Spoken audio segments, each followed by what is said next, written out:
You want answers? I think I'm entitled. You want answers? I want the truth! You can't handle the truth. Well, I tell you what, folks, welcome back. It's Sunday Night Live on Tuesday night. That just feels weird. I guess the zoo needs to be open whenever possible. Anyways, folks, I got it all. I've got a cup of coffee. I've got some scotch. I hope you're ready. We've got a lot to talk about. Yeah, Super Bowl Sunday. I saw the important commercials. I saw blah, blah, blah. Who cares? It just jacked up the weekend is all. But folks, really, what's going on out here is unprecedented on any scale. It's Sunday Night Live special Tuesday night edition where you guys get to direct the show. You get to pick the subjects. I've got a list here, mile long. But it's up to you if you want to call in, if you want to super chat your way in. Tell us what you want to talk about. Subjects, questions, comments, statement. It is up to you. I want to set a goal tonight of $400. I think that's a good super chat goal. I have some new programs I would like to institute here. More on that later. We're always trying new stuff, just trying to mix it up. You know, it's kind of difficult with all the doom and gloom. Gloom and doom, doom and gloom. You know, we want to keep it exciting. We want to be current. We want to be ahead of the curve. We want to be prepared. Earlier today, I conducted a great interview. It'll be on tomorrow. It'll be released tomorrow. But right now, let's do this. Let's get into some big time events that are going on. Canada, right? Canada. Man, of all places, Canada. I had some Canadian citizens contact me and let me know what they thought. What is it you think about what's going on in Canada? Is this going to be the true spark that lights the tinder, the dryness, the combustible material that is SHTF? Is Canada going to set the world on fire? Or is Canada going to go out with a sizzling whimper? I don't know what your predictions are, but all we can do, well, from America, at least down south, is watch. There are people on the northern border, though. People up north. They're very upset. They're reaching out and helping the Canadians. The Canadian government is what? They're insisting that anyone that helps is basically funding terrorism. Unbelievable, folks. Unbelievable where they're going with this concept that we used to call free speech. Now, Justin Trudeau, who I'm going to start calling Pee Wee Herman or Pee Wee Trudeau. He's playing the tough guy. Pee Wee Trudeau, tough guy. What did this guy do? What did he do? He hid in his basement, which no rule said he had to do. No rule said he had to be isolated because he claims to have gotten all the Jim Jones juice that he could handle. And so because of that, there was no requirement for him to hide. Quarantine himself, isolate himself.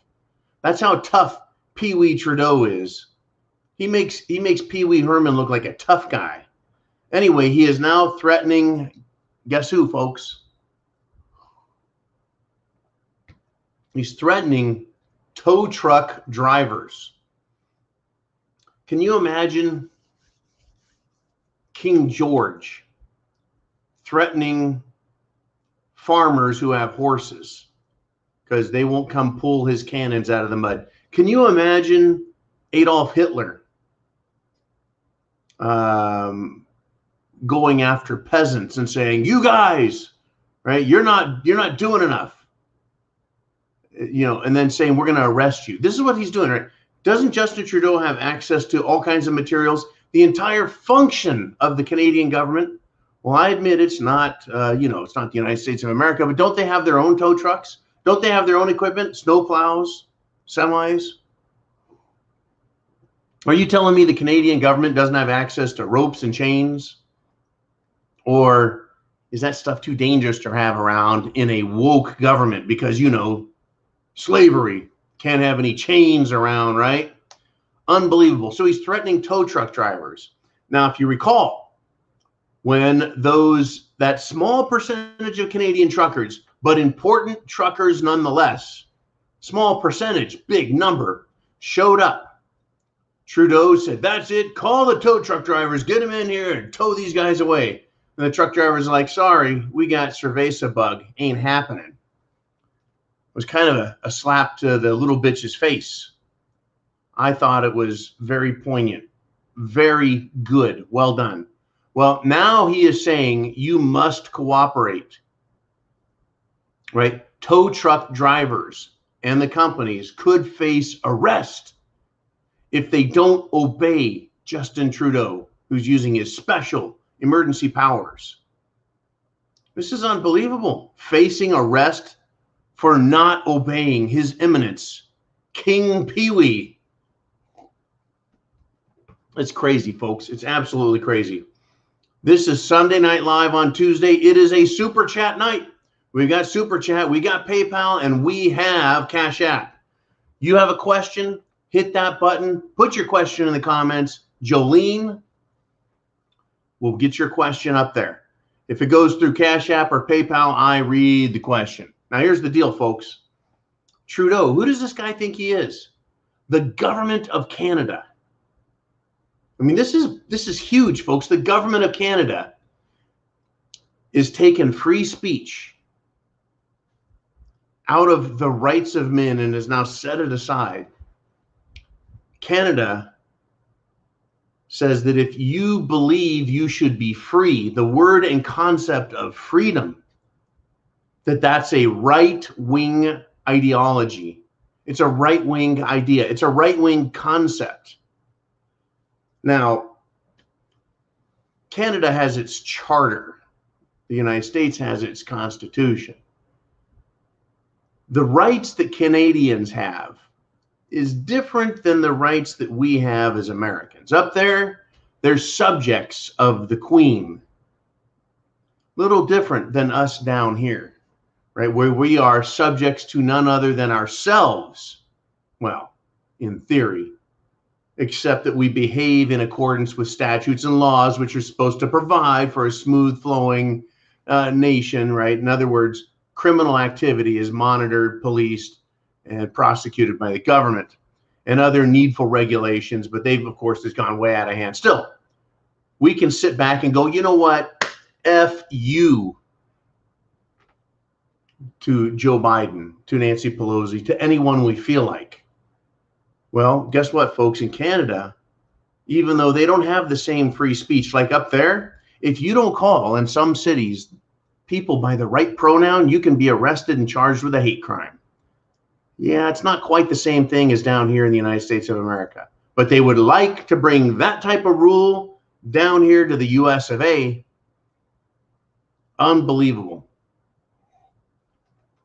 It is just absolutely unbelievable what these people are up to in government. Let's get into it more. We're going to stop with Johnny Freedom Seed with a $20 Super Chat donation. And he says, getting this started, Semper Fi. Good deal, Johnny Freedom Seed. I want to hit $400 on this episode. I have some good training videos I'd like to put together. But, folks, this is crazy. Thank you, Johnny. Pow. We have a lot of work to do, you and I.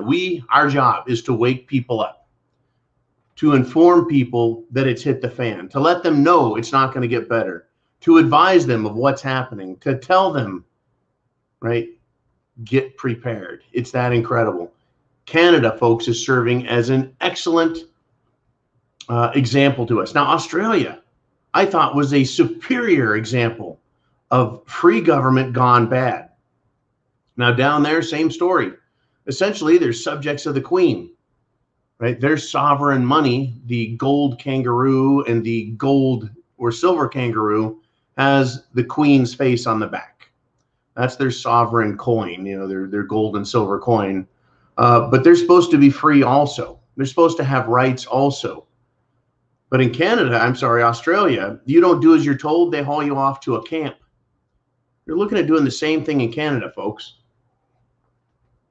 You know, I used to think Canada more of as a brother state to the United States of America. It's looking more like a distant cousin. But even America itself is looking like an ugly stepsister to the true United States of America that we should be. So yeah, Pee Wee Trudeau, King Pee Wee up there is going to threaten tow truck drivers. You see, the truck drivers, a lot of arrests have occurred. They've tried opening things up, but the people aren't giving up yet. This isn't what is being portrayed on the mainstream media. It's being portrayed on the mainstream media as a bunch of right-wing kooks, a bunch of extremists. Nobody cares about freedom. That's not that big of a deal. We all want safety, and we all want a cerveza bug and Jim Jones juice in our lives. No, not true. But they're going to keep pushing that narrative. They're going to keep pushing that narrative. But it's always a narrative of fear, isn't it? We're supposed to be fearful. Now, you and I come and talk about very difficult subjects. You guys, your questions, your super chat donations bring up some awful topics, right? Pandemics, collapse of economy, right? Burning cities, all these things we talk about, but we're not afraid, or at least we shouldn't be, not to talk about them, not to discuss them, not to incorporate these ideas into our plans, right? They want to scare us. It's not working. You guys are here. Now, being a Tuesday night, being an odd week, we're going to have a lower visitor turnout. You can help fix that. Right now, we're at 260 live. Folks, that's more than the President of the United States gets in many cases while he is live. Of course, after he goes off the air, people continue to show up just to give him a thumbs down, but he gets credit for that. Right, so hit that thumbs up button if you're on YouTube and send this address, right, the internet address. Send it out to someone and say, get over here. We're talking about stuff that's every bit as important tonight as it would have been Sunday night, except we've got Monday and Tuesday's news. And here is a big one. Are you ready? Right? Are you ready? The United States of America is on high alert because a very contagious, very pathogenic bird flu is spreading. It's been detected in the U.S. Midwest and on the East Coast. Why is this happening? Why is this continuing to be a problem? Where is this coming from? Why in 2020, 2021, 2022, we're having all of these outbreaks? Now, there were threats before, right? They gave us the Zika virus, if you remember that, transmittable by mosquitoes. And then everyone was like, so it didn't do anything. Well, before that, it was the swine flu. And everyone was like, oink, oink, really? That's what you got? You know, and they tried scaring us for a long time with these diseases, right? So now they're giving us the bird flu again, right? The U.S. Department of Agricultural Animal and Plant Health Inspection Service released a statement and confirmed the existence of an avian influenza, right, in poultry farms in Fulton County, Kentucky, and Fauquier County, Virginia. Right now, what does this mean? Does this mean they're going to destroy all the chickens? You know, I don't know. Are they going to play that game with us? Are they going to say, oh, yeah, we've got some problems, and so food prices, folks, are going to continue to go up sharply? And they're going to say, well, we had to destroy all these birds. Is that what's coming? You see, it almost seems manufactured, does it not? Like they're doing this intentionally. They're doing this on purpose. We already know inflation is off the hook. They need to justify it. They don't want to take the blame because the money they're printing is out of control. They call it modern monetary theory, MMT, and say, it won't have any effect on the value of money. We're just going to print as much money as we need because then when you need money, you just print some more. It doesn't affect the value of anything. Well, in every other country across all of human history, anytime money is devalued, it's literally devalued. You take a gold coin right? And you cut it in half and say, no, no, that's what it's worth before. People are going to say, no, no, no, half an ounce is half an ounce. 1 ounce is 1 ounce. You can't substitute a salt coin for silver and say, no, no, it's the same as silver. It should buy every bit as much the same. It's not how it works. All righty. I'm getting recharged because after I'm done with you guys, I got a bunch of work in the shop here to do. They're playing games with us. Playing games with us.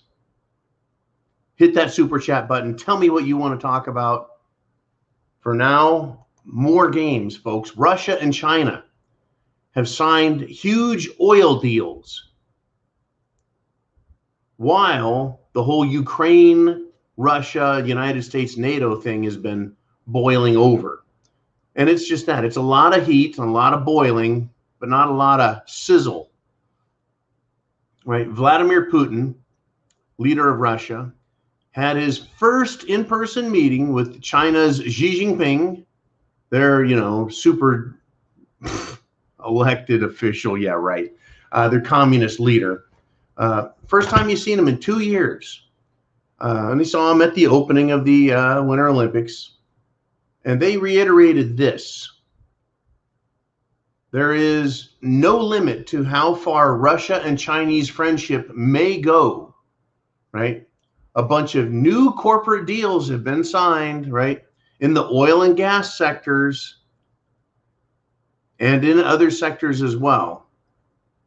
And they're going to be announced by state news agencies on both sides. How much you want to bet some of this includes uranium?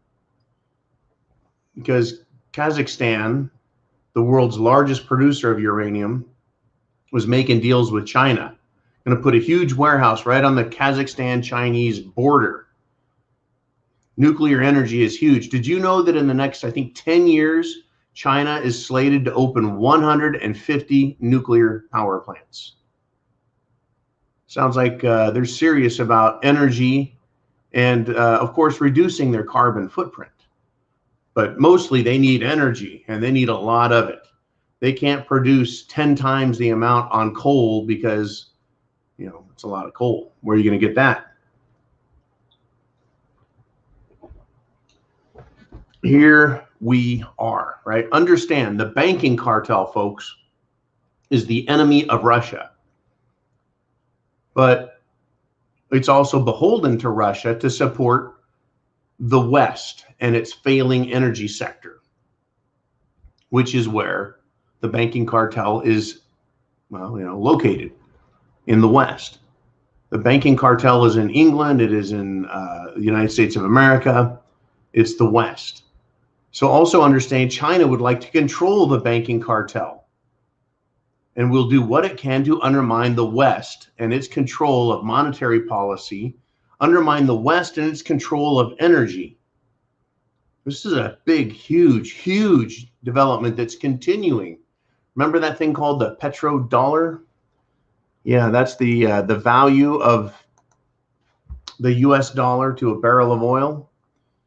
Well, the dollar's buying fewer barrels of oil these days, and people are now buying oil without using the dollar. Heidi sent in a $10 super chat donation through PayPal. Thank you, Heidi. She says, thanks for all you do, and thank you as well, Heidi, for all you do every week, day in, day out. Heidi is here. A lot of you are here day in, day out, spreading the word, sharing information, helping others understand. And this is incredible, folks. The complexity of the problem is so huge, I don't think any one person can comprehend it all. But that doesn't mean that everyone has to comprehend the whole problem in order to understand shit has hit the fan.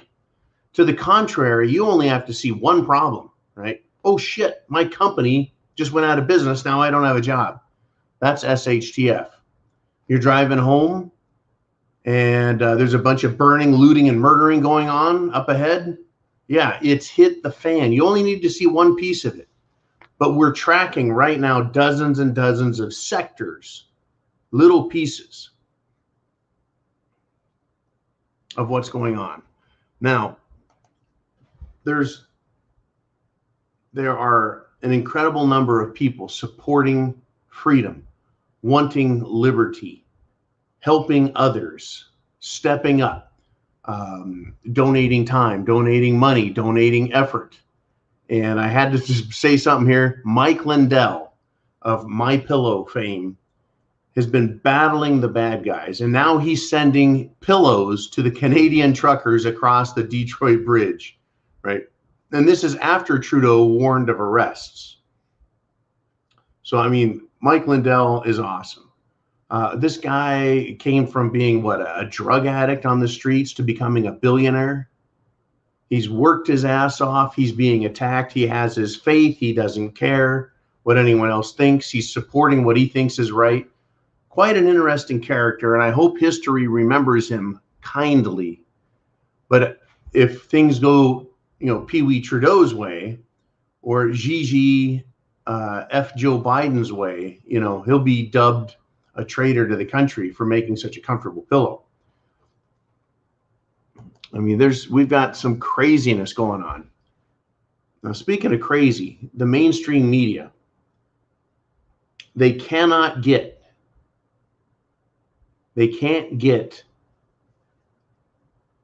a right-wing shooter. They can't get an extremist. They can't get any patriotic Americans to do stupid shit.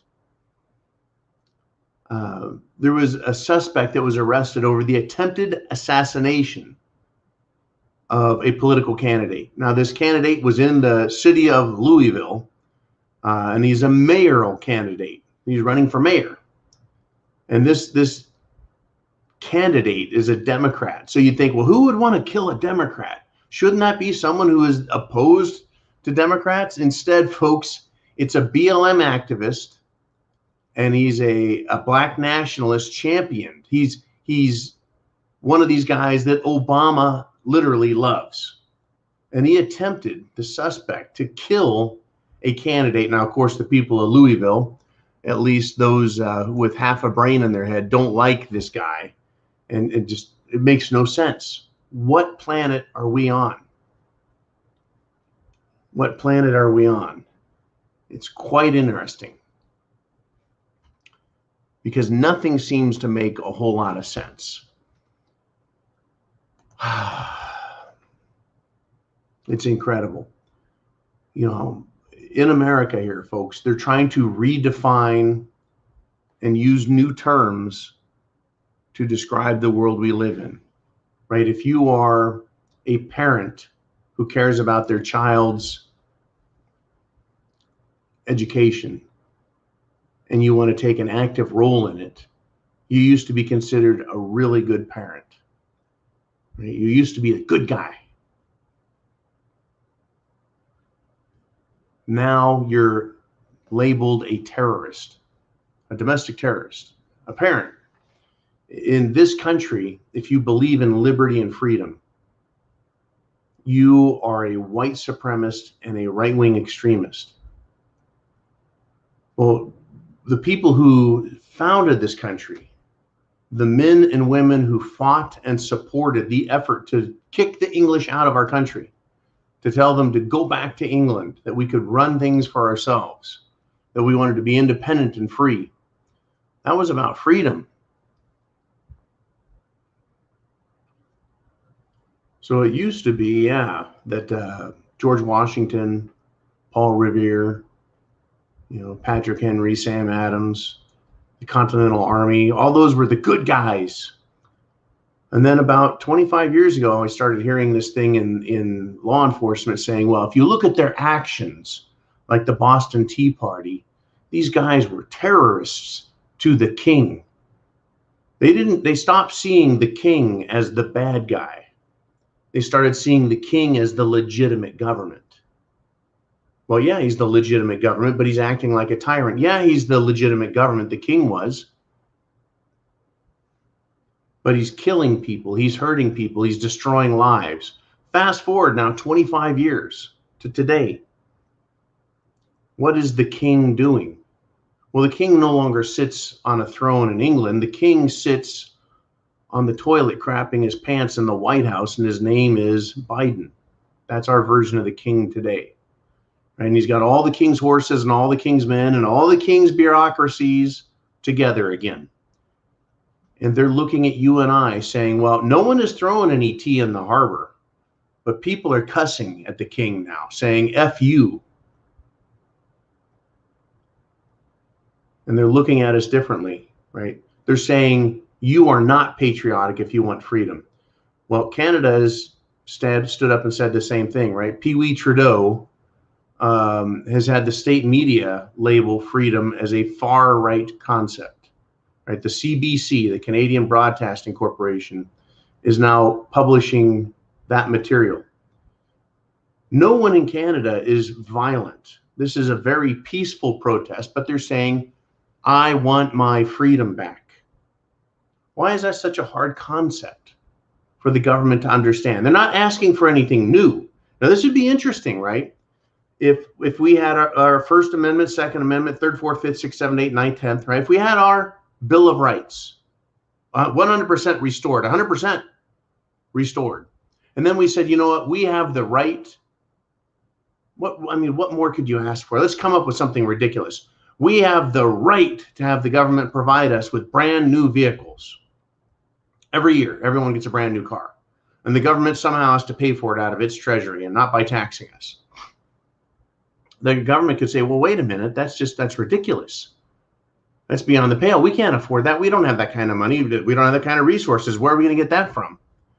When we'd say, well, wait a minute, it doesn't matter how you're going to pay for it. What matters is we're telling you how it's going to be. That's how the government is. It's looking at us saying, we don't care if you can or can't pay your taxes, or you can or can't suffer the loss. You're going to do as you're told. You're going to pay the piper.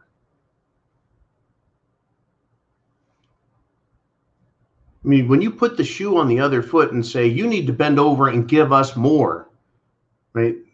They're going to say, hey, we can't. Well, we want our freedoms and liberties not back, but recognized.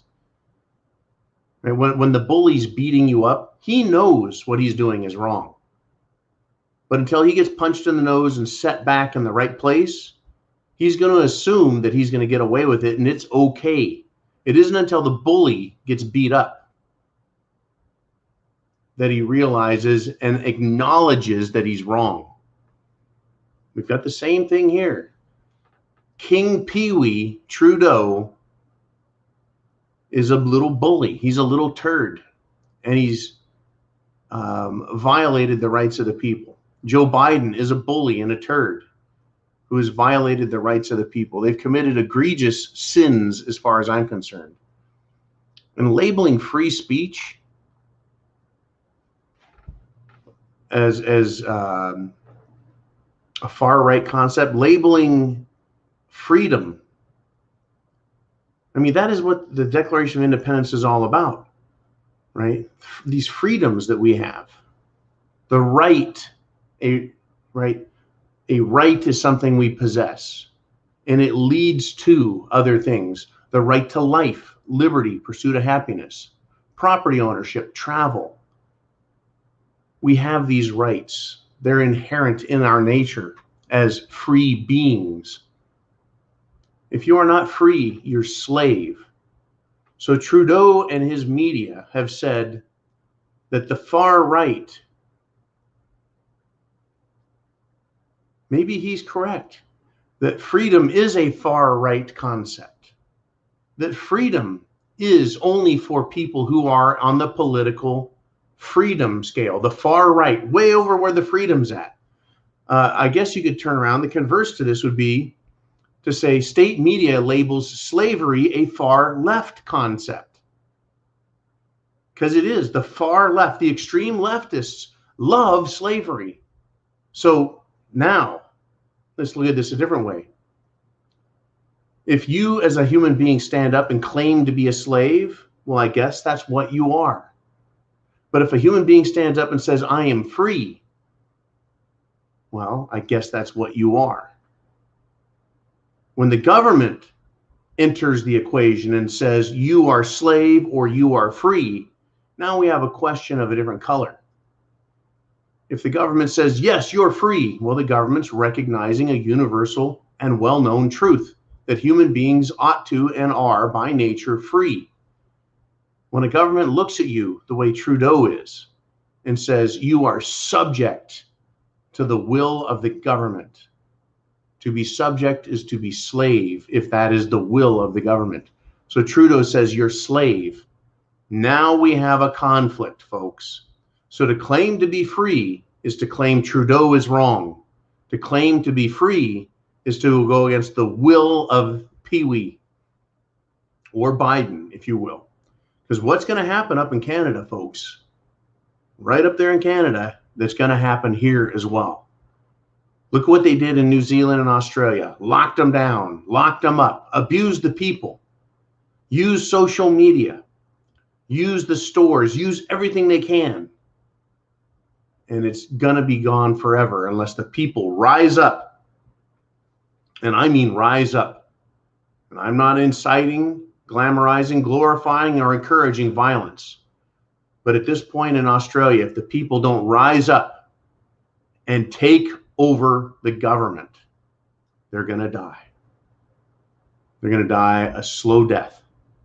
Who would want to travel to Australia, folks? Who in their right mind would want to travel to Australia? They're opening Australia up to travel. Oh, thanks, Australia. Wonderful. I'll be right there. Let me go buy a ticket. You hold your breath. I'll be right back. Fuck you, Australia. Not the people, the government. Same with New Zealand.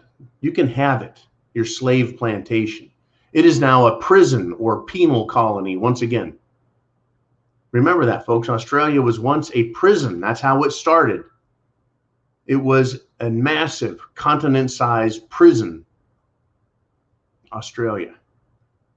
Literally. It's a penal colony. You send your prisoners there and make them slaves to domesticate the land. And they became free, freer at the very least.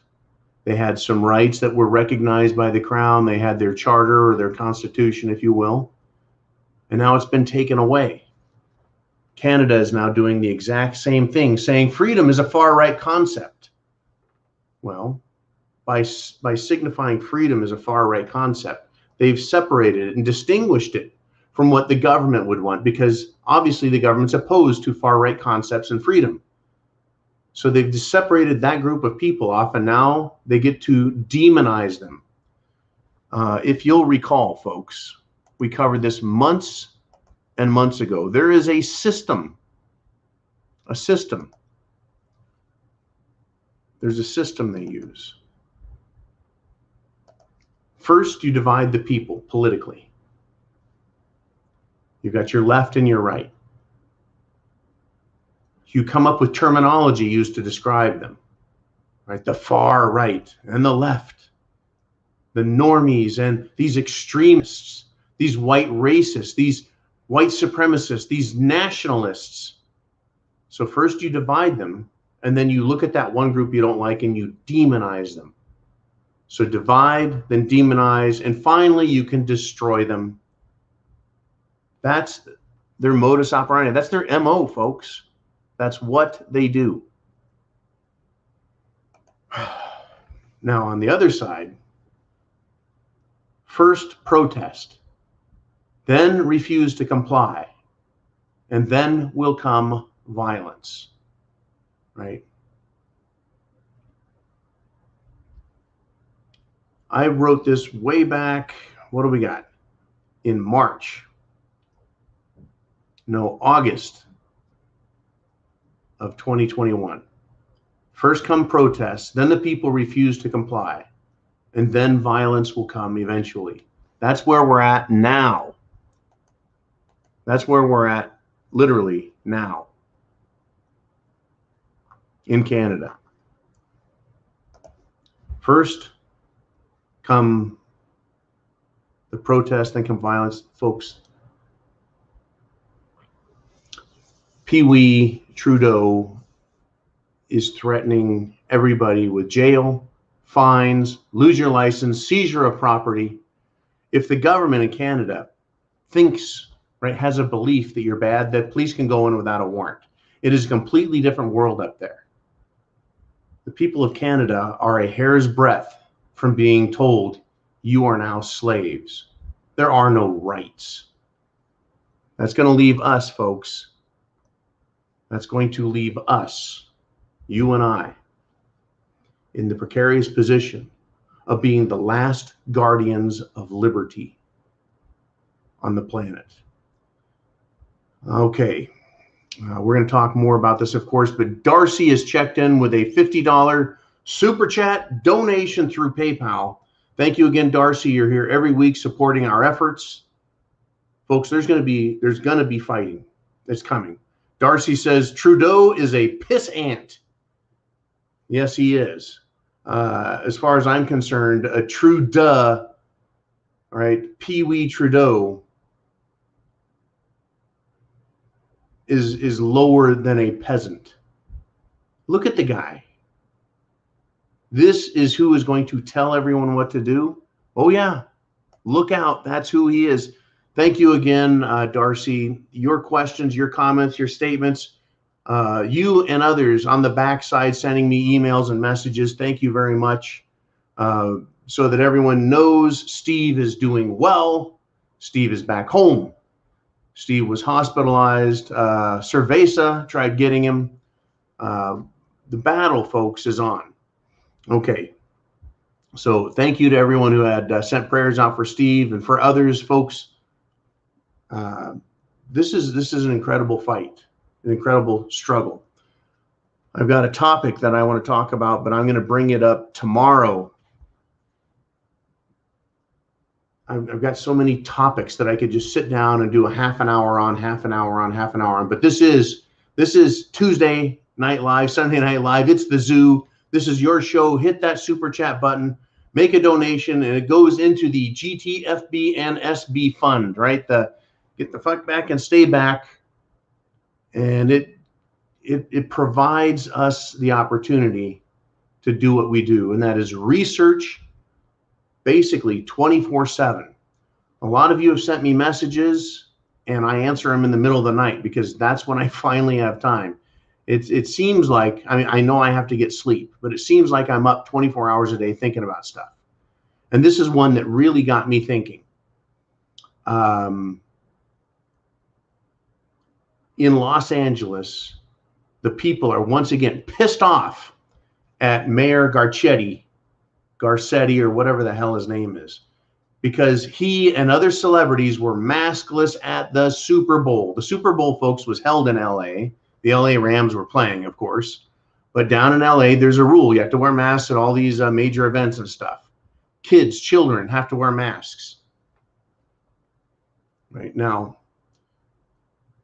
I still haven't figured out why some courts rule that mask mandates are unconstitutional. Other courts rule, well, in an emergency, it's okay.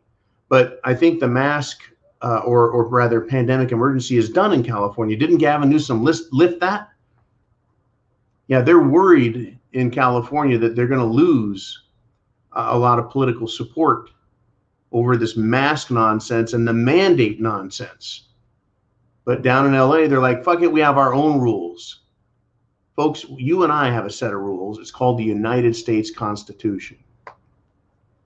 It's called the Declaration of Independence. You have a right and a duty to throw off tyrannical government. That document, folks, is incredible. Now, right now, if you had a chance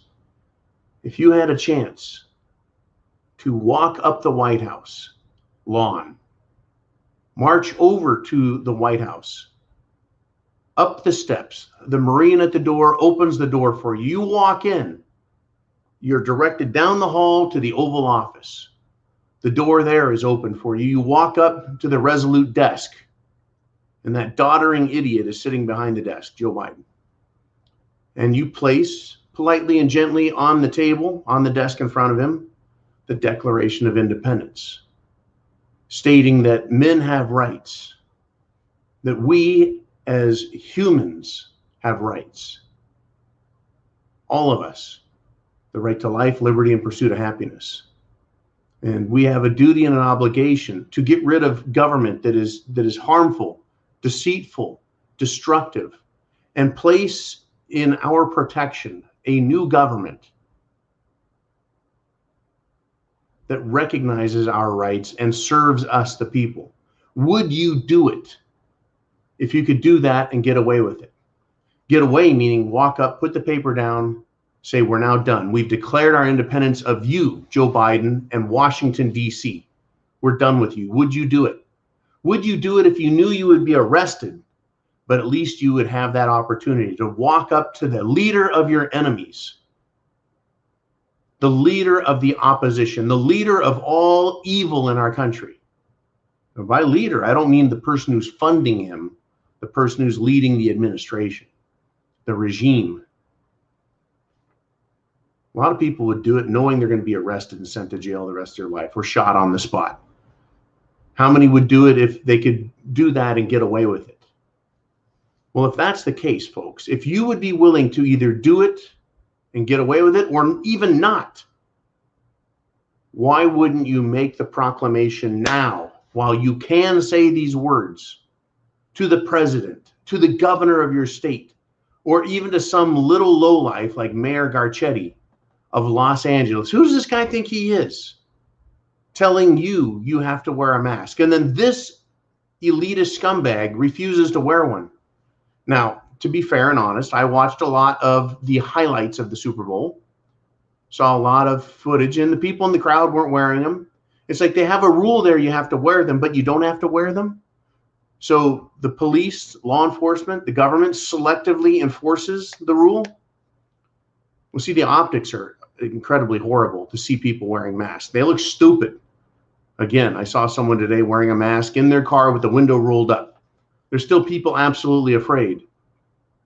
I stopped by a truck shop to ask some questions about the big green tank. There's an idiot in there wearing a mask in the office, and I looked at the dude behind the counter, and he's like, I don't know what to tell you. Fucking people are stupid, right? Anyways, right? Now I gotta ask this, what do the peasants expect? The peasants of LA, when their leader refuses to wear a mask, but demands that they do it? It's time to stop acting like peasants. It's time to stand up and start acting ye like men. And by men, I don't mean having a penis and testicles. Acting like men, not beasts, not animals, not lowly slaves, but standing up for your rights. Right? We're all men in that regard. We're not animals. We've got Cottage Farm checking in with 4. Holy cow.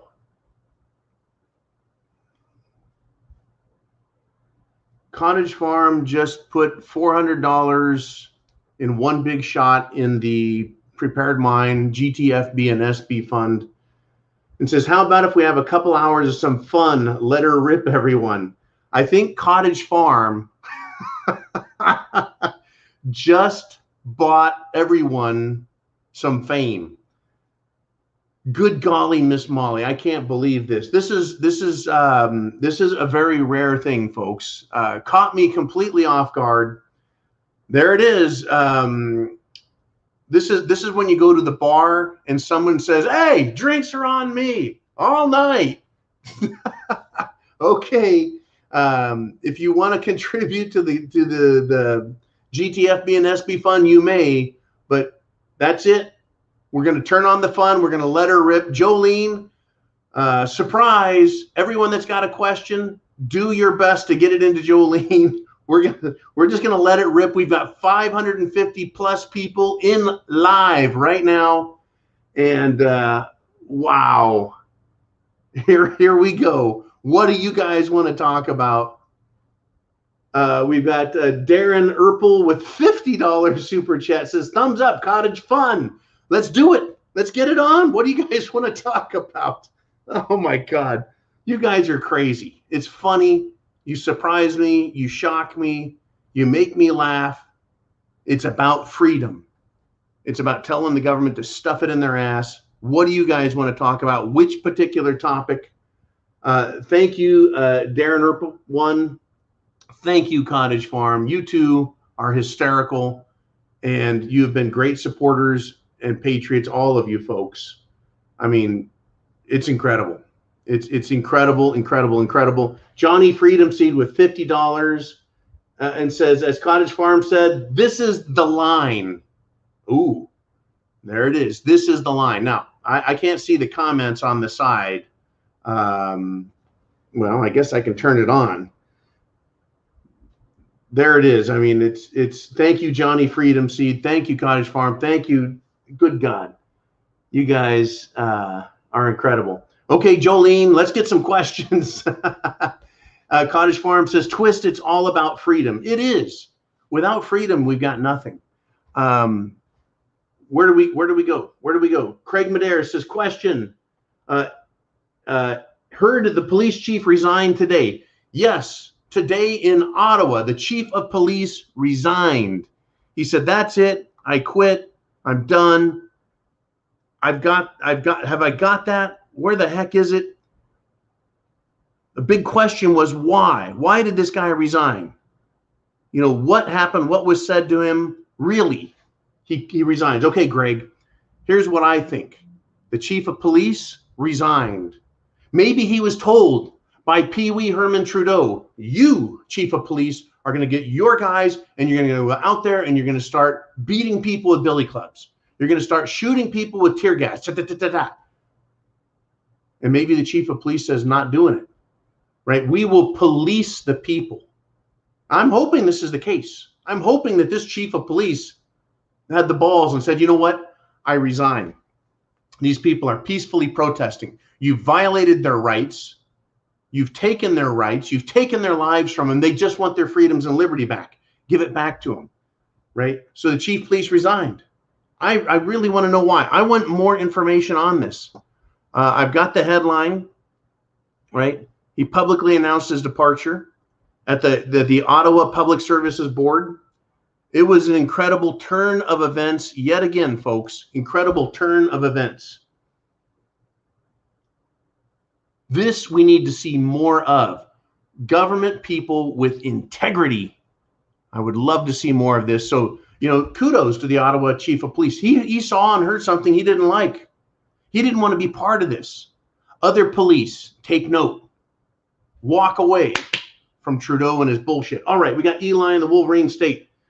And he says, I think the U.S. will invade Ukraine even if Russia runs away. Oh, my God. Okay.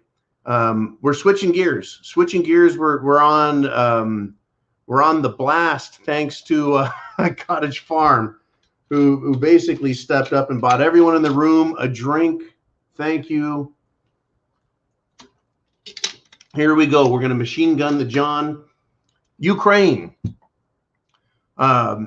The United States government put itself in the unique position of bullshit master. In a way, I think this is a great move by Biden. He gets to say, everyone, Russia's going to invade Ukraine. Russia's going to do a false flag and invade Ukraine. And then they're like, well, if Russia doesn't invade, then we can claim that because we screamed they were going to invade Russia, we stopped them, right? And Russia took this, Putin did, and he actually pulled some of his troops back and said, yeah, we're not going to invade. This really messed up their plans, folks. The United States and NATO wanted an excuse to go into the Ukraine with their troops and get right up in Putin and Russia's face.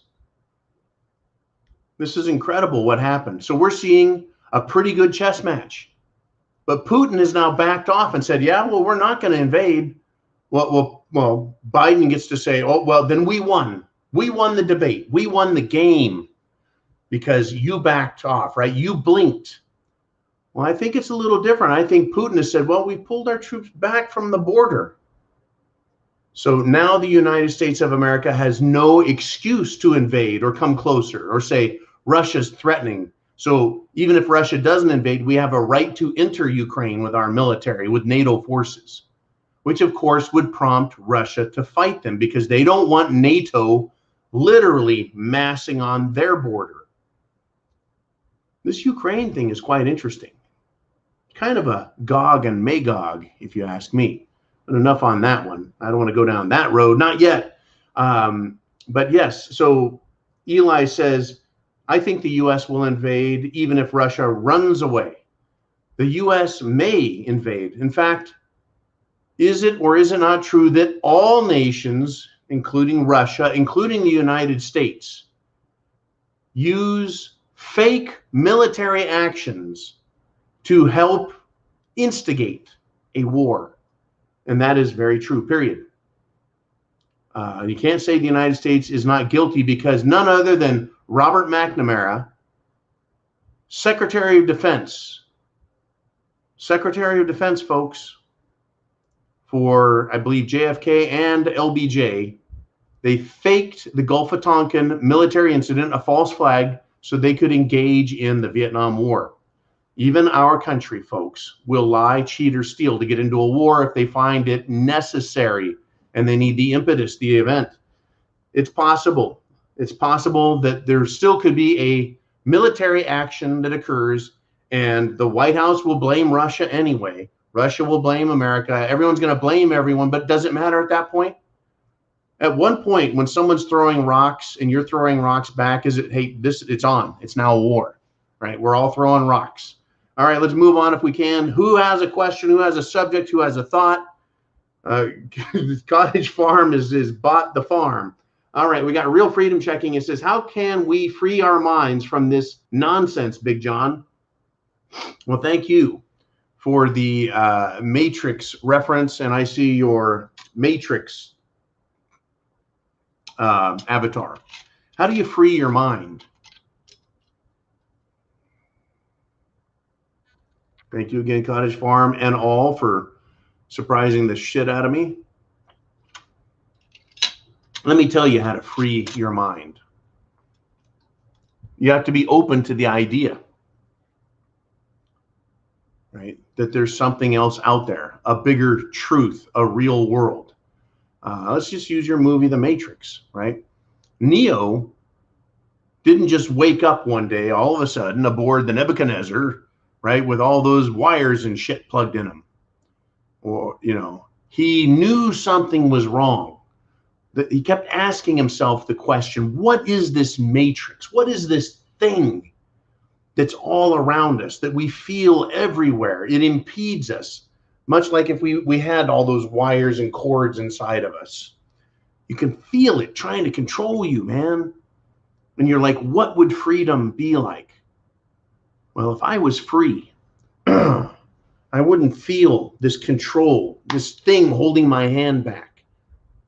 Right? If I wanted to travel, I could travel. There'd be nobody to stop me.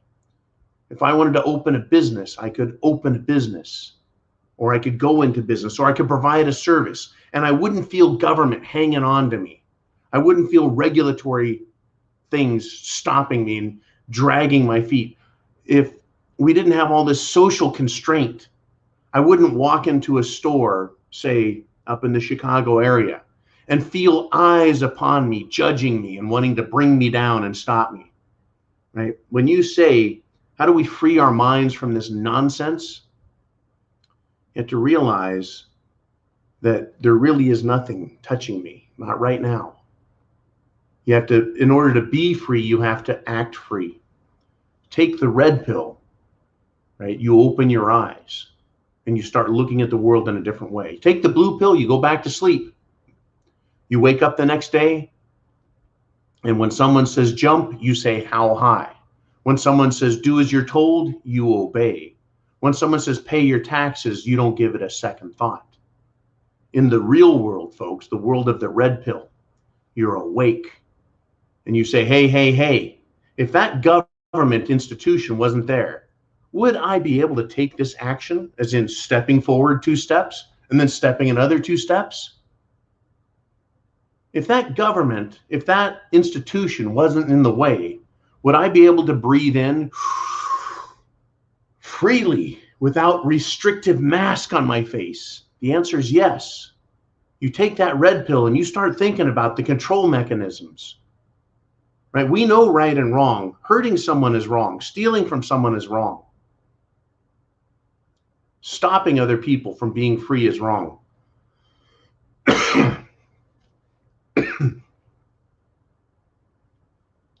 That is what we have. That's the red pill wake up moment. To free our minds from the nonsense, you need to take the red pill. You need to start thinking.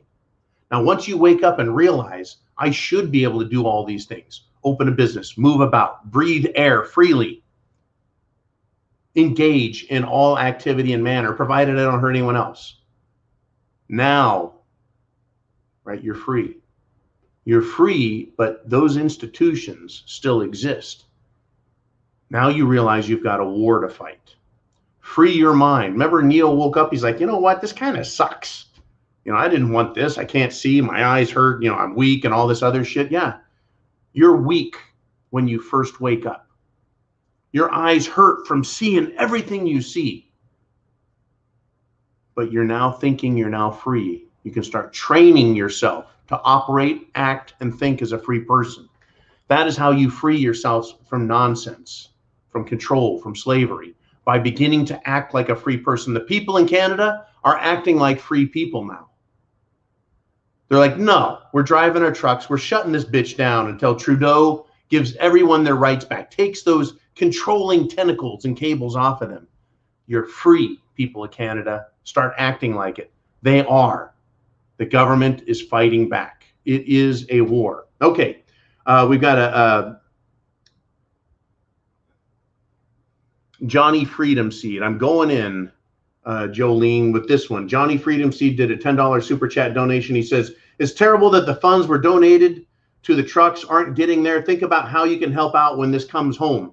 Okay, this is not, it's true and it's not true.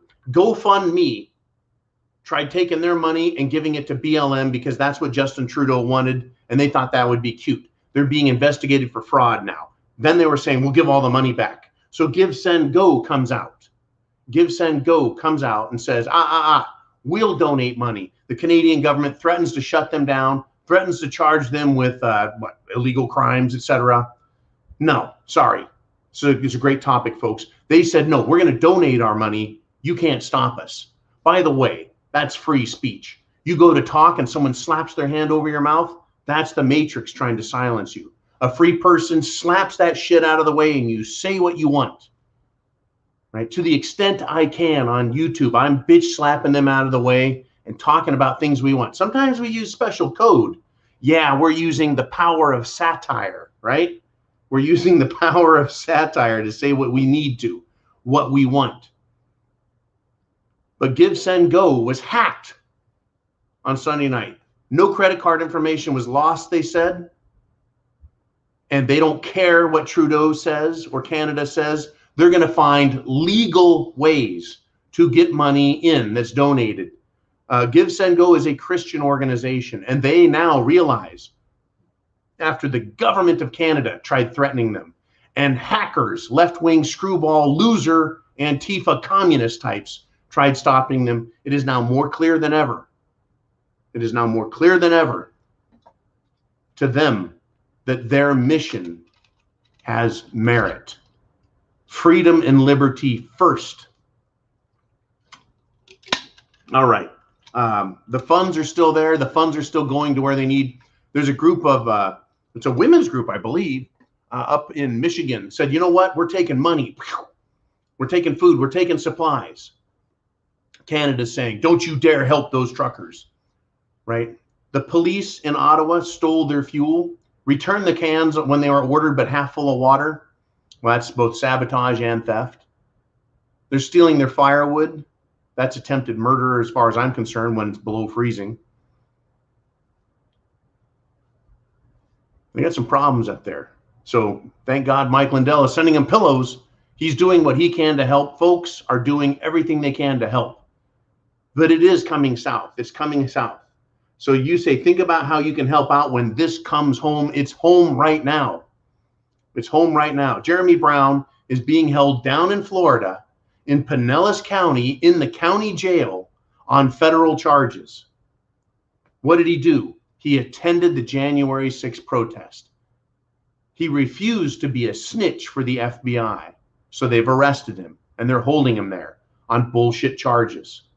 Meanwhile, at that same courthouse, I believe in Pinellas County down in Florida, the great state of Florida, the freest state in the union, and they have an Antifa turd show up with pipe bombs to a Trump rally.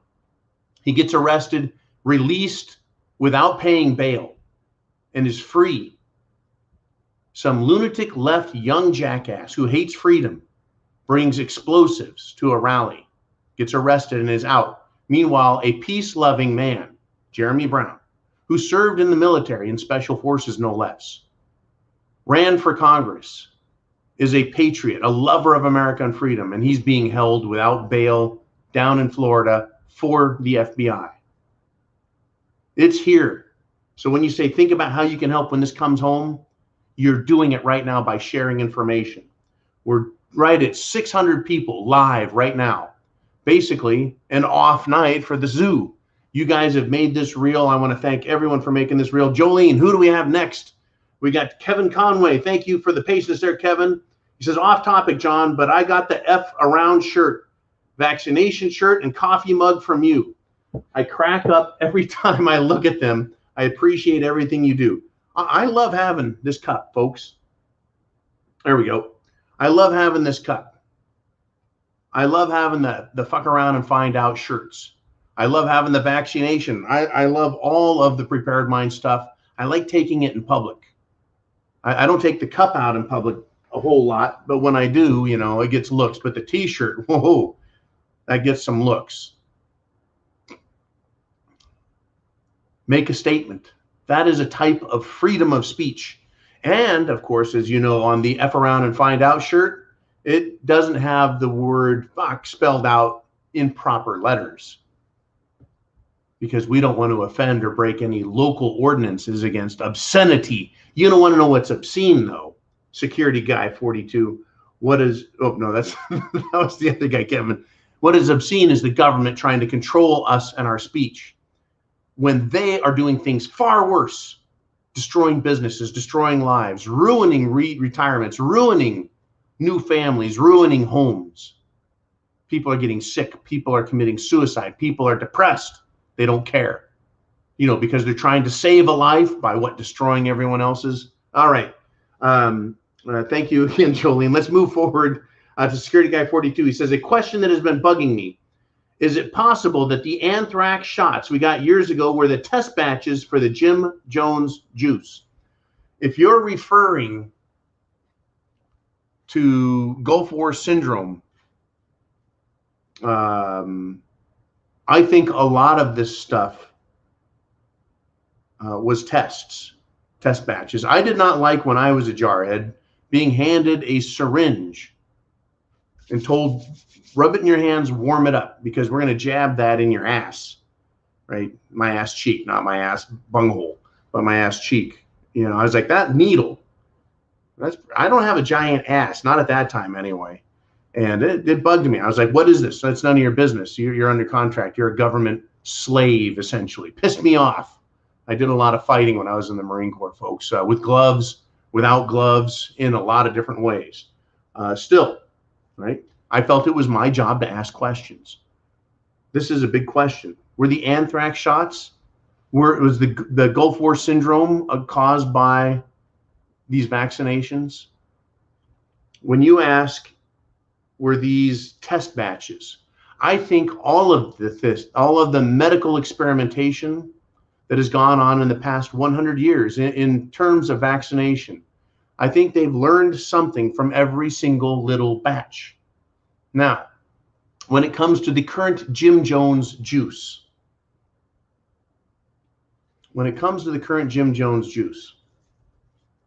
that technology is not brand new. You may not know this, but this technology has been around for 20 years. Approximately 20 years, let's just say. So they've been testing it. Trust me. They've been testing it. Has or has not Bill Gates gotten in trouble in India for people dying and becoming sterilized using vaccinations? Are nations in Africa, or are they not, pissed off at the World Health Organization because of the vaccinations they've gotten for the past 20 years. This is not medical misinformation, folks. I'm talking about history. Now, this technology that's developed initially by Dr. Malone was introduced about 20 years ago as gene therapy.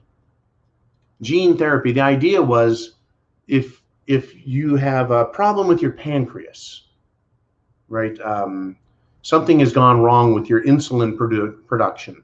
That means there's a problem with your insulin production. Wouldn't it be great to send information to your pancreas to correct the problem?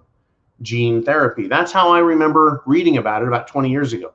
This idea that you could use a virus, literally a virus, that goes to a place in the body and injects new information, corrected information, and that new information begins to produce and do its job.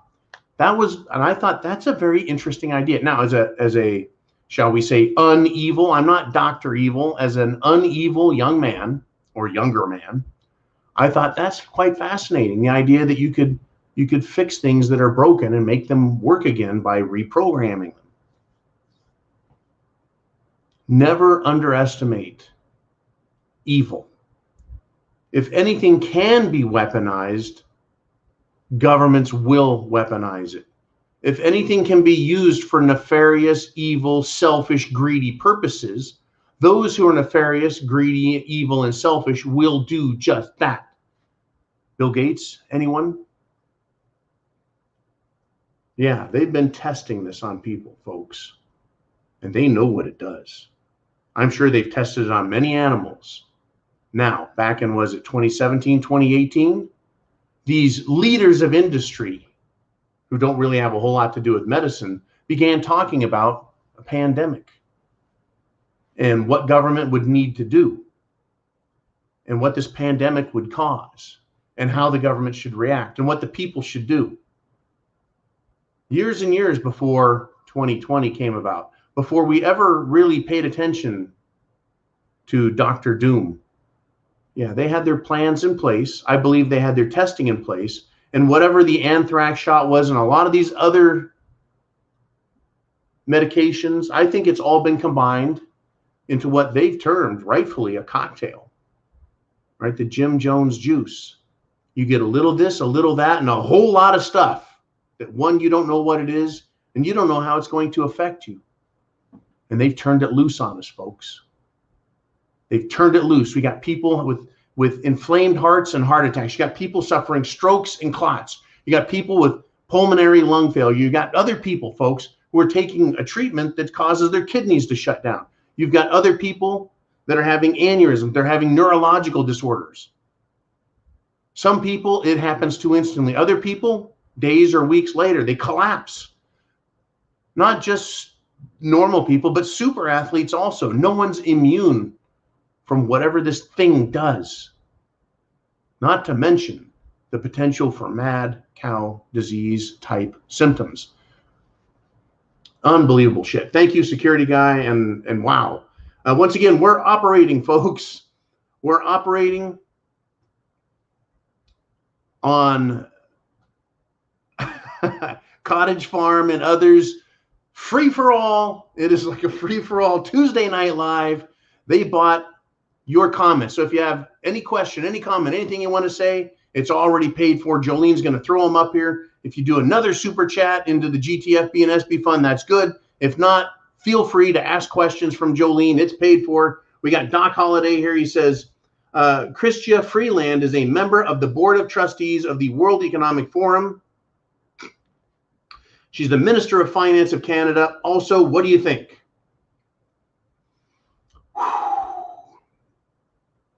World Economic Forum.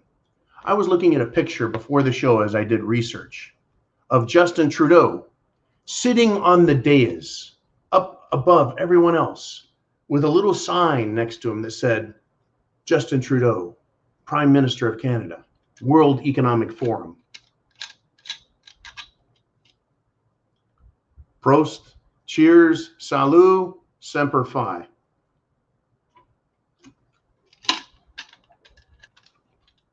What I think is that there ought to be Every free country that respects the people ought to prohibit elected leaders, bureaucrats from attending World Economic Forum type events. It is a crying shame.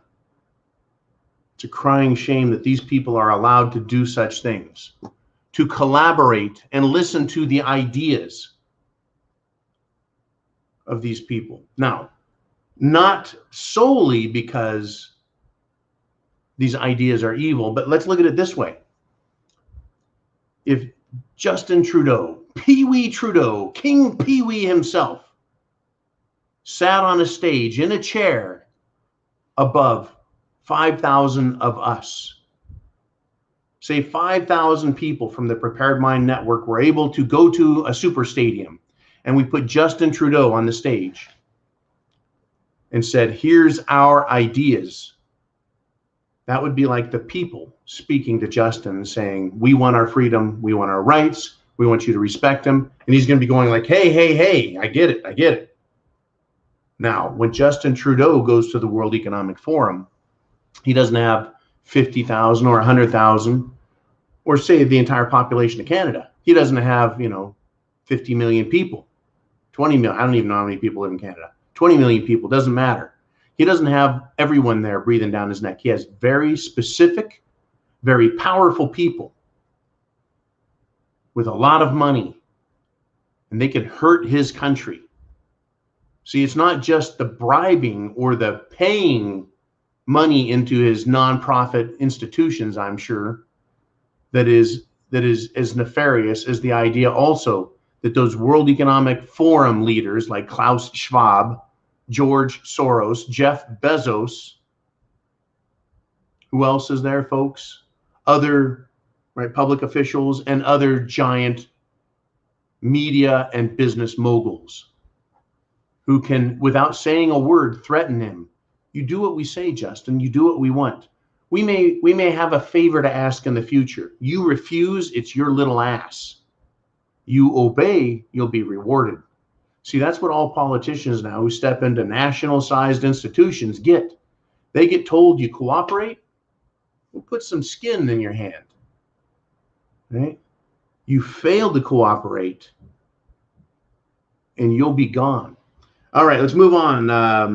That's a great topic. I'm not a big fan of the World Economic Forum, folks. It is Davos. That's what it is. It is Bilderberg. It is the Illuminati. It is the most powerful people in the world mixing with government liaisons. Justin Trudeau, you bet. We got Cassandra D checking in, says, when do you think the zombies come out? It has started, Cassandra. All of this has started. When we watch a movie about zombies, and what she's talking about is people that took the Jim Jones juice being transformed into zombies. Like everything, it's a process. There's a start, initial beginning, things pick up speed, you start to see progress, you get a little further, then you've got SHTF, you've got whatever event. Nothing happens overnight.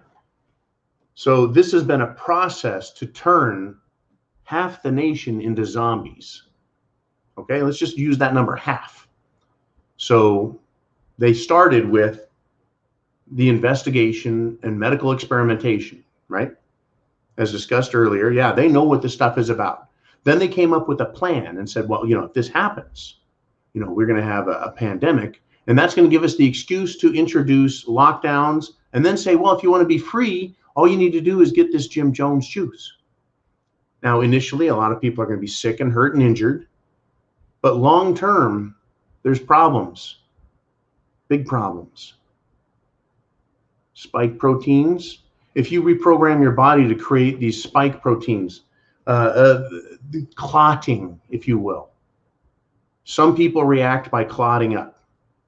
Well, if you get clots in your brain, guess what that does, folks? It stops blood from going to specific parts of the brain.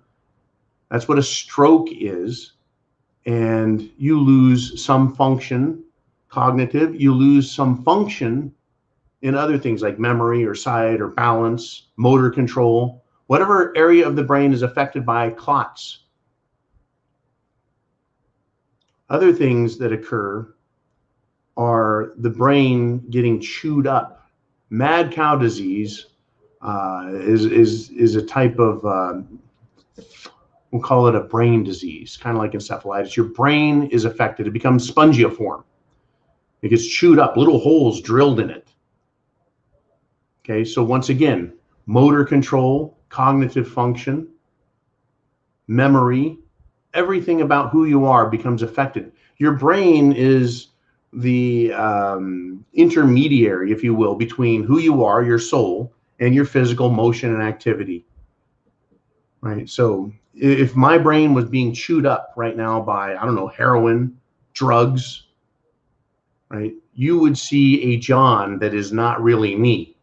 You would see what is left of me acting through this vessel.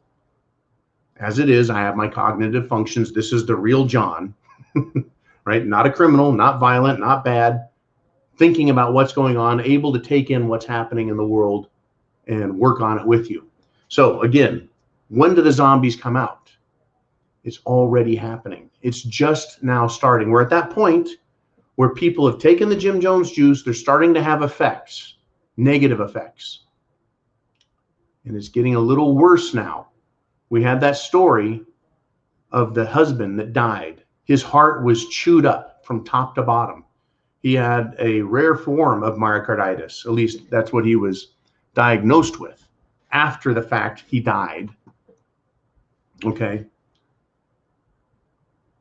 If that was his brain getting chewed up, he would slowly lose cognitive function. Now, a lot about thinking and being a human, folks, is being reserved or restrained.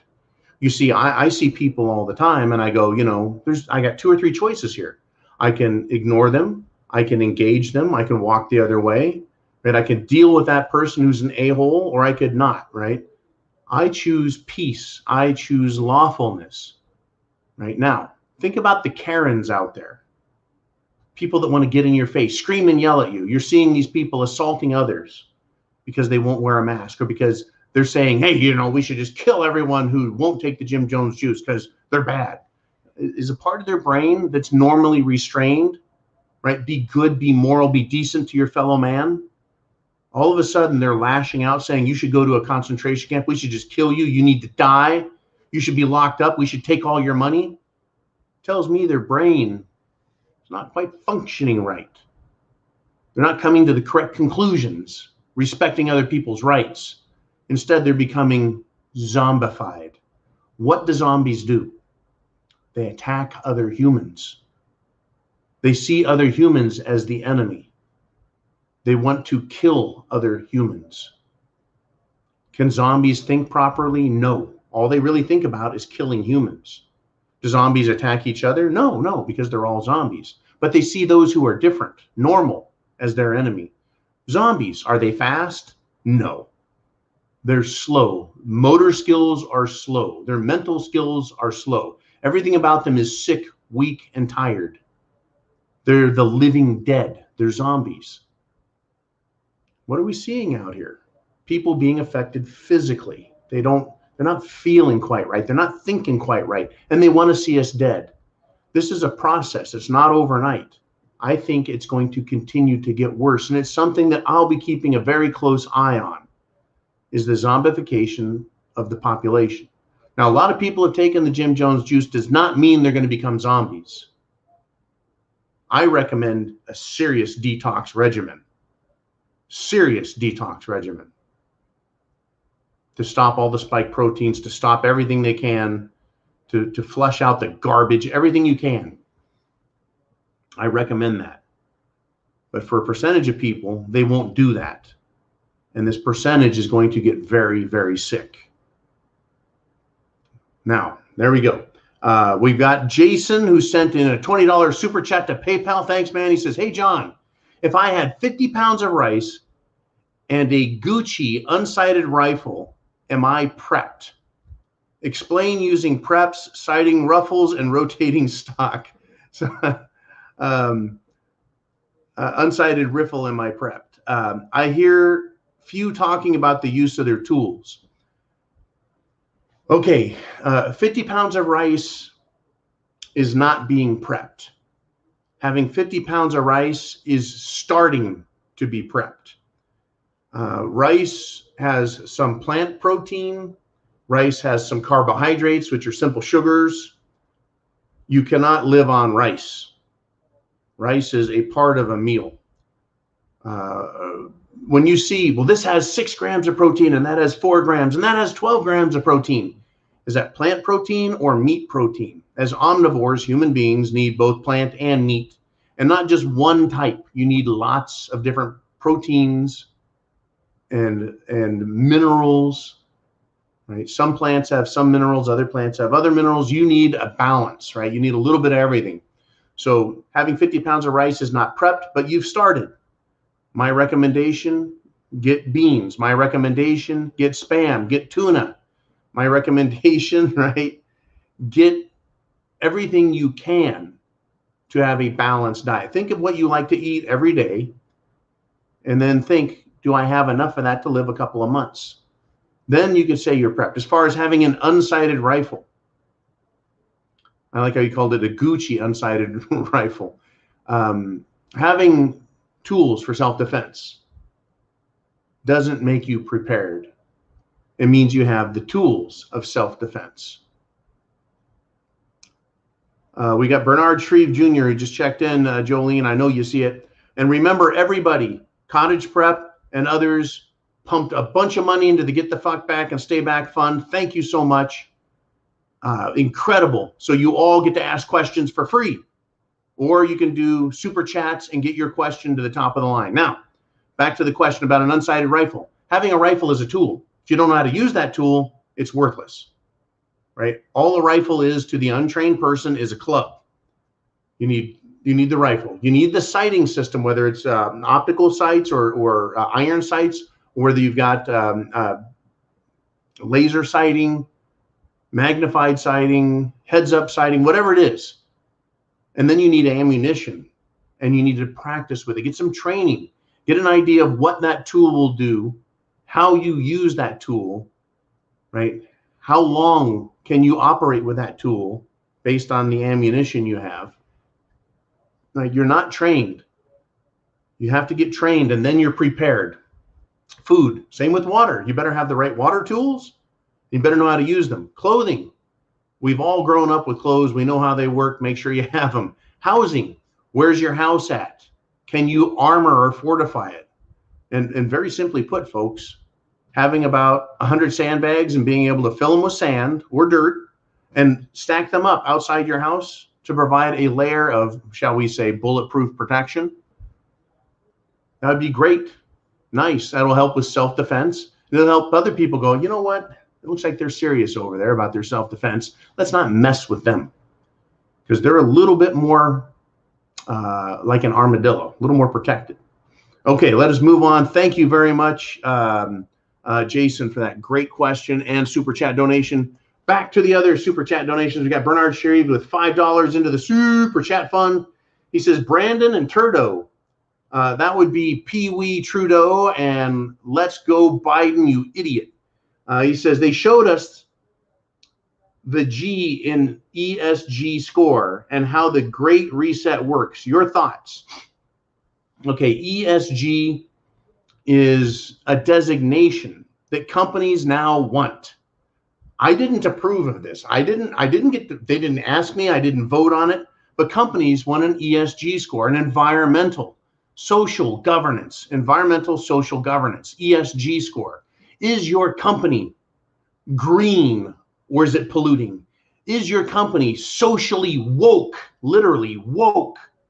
Do you have enough homosexuals in the boardroom? Do you have enough homosexuals in management?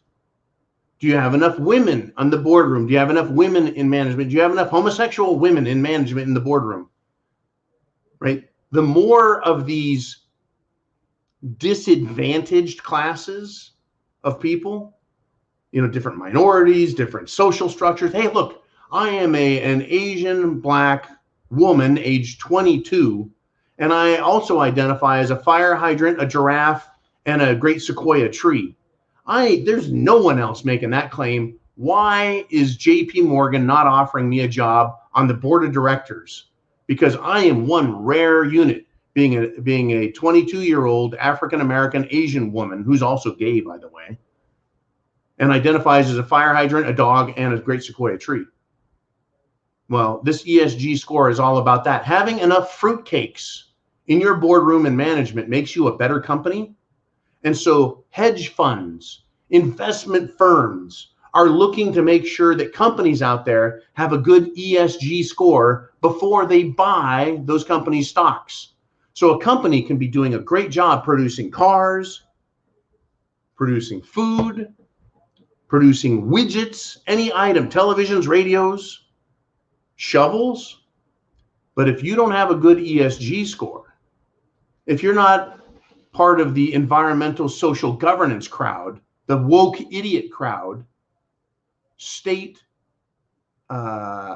government investments, right? All these private investments that the government has, local, county, local, county, state, and federal government invest in Wall Street, all their 401k retirement bullshit, and they want ESG. This is all part of the Great Reset. This is using your money, your retirement money, to push the woke system on all of us. That's why Coca-Cola came out and said, employees, you need to stop being so white. And they're like, hey, everyone, give us a good ESG score. And it's like, you know what? Fuck you. I'm not drinking Coke anymore. Right? I'm not going to shine people's shoes because I'm white and they're another color. Sorry, Chick-fil-A. I'm not doing it. I'm not going to PDQ. I'm not going to this chicken restaurant. I'm not going to that chicken restaurant. They're all making a political statement. How about if you do something right? Make good chicken. Make good cars. Make good shovels. Leave this other crap out of it. All right. Anyways, thank you, Bernard. Folks, what else you want to talk about? Remember, Cottage Farm came out with a $400 super chat donation, $400, and said, everyone, drinks are on her. Ask all the questions you want. Let's get wild and crazy. And we've got Phil R. He says, John, any thought on the U.S. convoy swamp to swamp? Yeah, I got a lot of thoughts, man. Is America ready?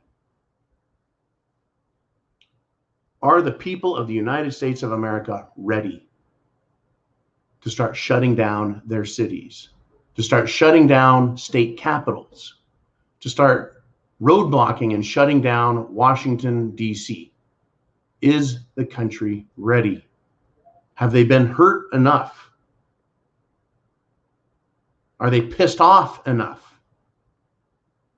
I know a lot of people are. Now, this is important to note, folks.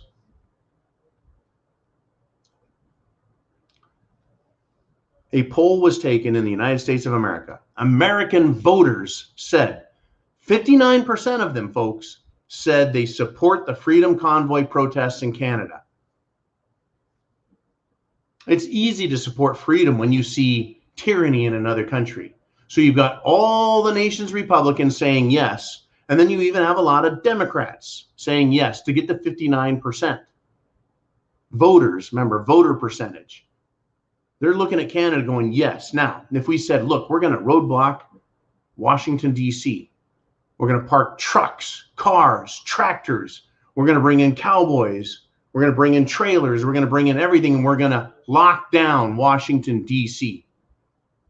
until they recognize the Declaration of Independence and swear to abide it, until they look at the Constitution and recognize it and swear to abide it. And they look at the Bill of Rights and they look at it, recognize it, and swear to uphold it. But folks, by the way, all these bastards in Washington, D.C. have already done that. It's called the oath of office. The oath of office. They're supposed to see, recognize, abide, and uphold the oath to protect and defend the Constitution against all enemies, foreign and domestic, and they're refusing. They're refusing to stand up to illegal, immoral, corrupt, grift, graft, scum, etc. They need to be roadblocked.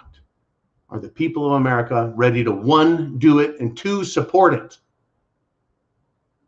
I don't think we're there yet. We're supporting it in Canada. I don't think we're ever going to have more than 50% of the country stand up and fight back against Gigi Biden, Nancy Pants, the 90-proof punk, and up Chuck Schumer. I don't think so. The reason I'm going to say that is it's easy to support that guy over there. It's harder to stand in front of your own house and tell everyone else to go fuck themselves. Because now you got everyone looking at you and you've got everything, to lose. Those people are a little harder to find. But people will support it. The truckers are doing a very hard thing. Right? The farmers, a very hard thing. They did it in Europe too. They drove all their farm tractors into the Netherlands and clogged all the highways. Brilliant move. Okay. Back in the United States, when it was just colonial America, we had Britain and its warships off the coast of America, blockading, saying no trade in or out of America. You guys are on your own. F you. You had ships landing and British troops, the Redcoats, coming onto the shore and going door to door and demanding to live and sleep in people's homes, demanding to be fed out of their food, taking their money from them, charging them taxes upon taxes upon taxes. And oh yeah, burning farms and raping women. And still, only 20% of the country stood up and said, we've had it with this shit. We're fighting back.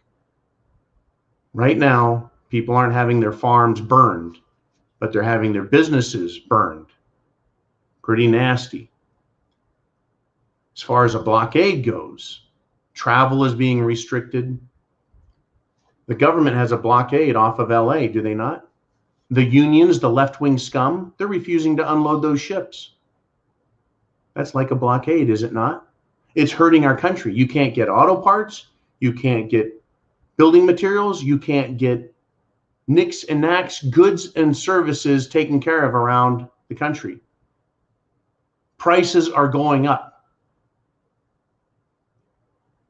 I don't think we're there yet, but I think we're going to get there.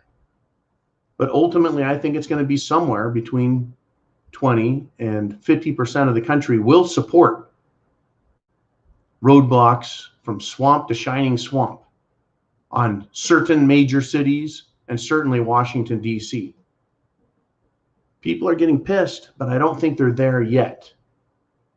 Seeing Canada step up is emboldening people and making them ask the question, is that the right thing to do? I support them. Should we do it here? If the answer is yes, that means we're getting closer, a lot closer. All right, we got Christine Bihana says, love you all except for the trolls and snowflakes who don't understand satire. That's right, folks. This is satire. And thank you, Mr. T, for getting me this. Cut out the jibber jabber. Don't be babbling like a fool. Say what you got to say. That's all. Then shut your dang pie hole. Shut your dang pie hole. Love Mr. T. This is entertainment and satire only, folks. I would never recommend anything illegal, dangerous, harmful. This is satire. And if you don't understand it, that's your problem. YouTube has me put those in there, those disclaimers, so that the context is set for the duration of the show. So people understand. If you don't like it, go somewhere else and shut your dang pie hole. Cut out the jibber jabber. Don't be babbling like a fool. Say what you got to say. That's all. Then shut your dang pie hole. Is that racist? No, it's not. That's Mr. T. Hey, pity the fool. Right? And yeah, I can even imitate Mr. T. Not because I want to be black, but because I want to be like Mr. T. He doesn't put up with shit. I love Mr. T. By the way, Mr. T, I believe, got cancer. Beat cancer. Mr. T's a badass. Mr. T got his job in Rocky III because he won, I think, a bodyguard contest. I saw some of the footage of that once. He like ran down a hall and busted through a real door, right? It was really interesting, man. Mr. T had a fucking breakfast cereal, man. He had his own breakfast cereal, Mr. T, right? Good stuff. And he's right. Shut your dang pie hole if you can't handle it. This is for entertainment only. So we got Hannah Montana checking in. Who is willing to seriously die for your country and be a slave to the leaders? Maybe it should be who is willing to seriously die for your country or be a slave to the leaders. This question was asked in a way when I was a jarhead. We were all sitting, we were out in the field in Camp Pendleton. And someone said, who's willing to die for your country? And I raised my hand and said, well, I'm here. I will fight and die to protect this country. He said, you're wrong. You should be willing to make the other guy die. And it was kind of a takeoff of General Patton, who said, you don't die for your country. You make the other poor dumb bastard for the other country die for his country. Yeah, I mean, splitting hairs there. It's always fun to have this discussion. But I've decided to ask it another way. What do you value more, your life or liberty? Because if you value your life above liberty and all else, you're willing to live above all else, then you're willing to live with the concept of slavery in your life. You're willing to be a slave to these so-called leaders, as Hannah Montana says. But if you have one thing above, more valuable than your life, and that is your liberty, your rights, your freedoms, if that's more important than your life, then you're willing to fight for something bigger than life itself. It's a moral judgment. It's an intellectual understanding. Life, critical. You try and take mine, you're going to lose yours. But liberty, my rights, I have a right to life. And if you try taking mine, you show up at my bunker and start banging on the door, I'm going to assume you're there to take my life. You come in, I don't care what words you're screaming. You're here to take my life. I don't care if you think you work for the government or for a cartel or for the aliens or for George Soros himself. I don't care who you are. You come banging through my door. I don't care what words you're saying. You're here to take my life. And I have a right to this life. I'm willing to die to protect the liberties of this life. Okay, I don't say, you get all of my liberties, my rights, and my freedoms. I want to keep my life, though. What is life without liberty? What is life without freedom? The Canadians are finding out right now, folks. Hey, you want to live? We'll let you live. You just have to get the Jim Jones juice. You have to get the passport. You have to wear a mask. You have to do everything we say, and we'll let you live. Otherwise, we're going to take your house. We're going to take your truck. We're going to take your car. We're going to take your license. We're going to make you lose your job. Folks, that's all tough stuff in Canada. It's freaking cold up there, man. The most southern warm part of Canada is worse than the most extreme northern part of the United States. Literally, that's how bad Canada is. I mean, I love Canadians. They're very polite folk. But their best is our worst when it comes to weather. That's why so many of them come down to the United States in the winter to get away from that garbage up there. Right? We're like, brr, it's cold here. It's winter. They're like, yeah, winter vacation. In America, we take a summer vacation. In Canada, they take a winter vacation. All right, now, back to this concept.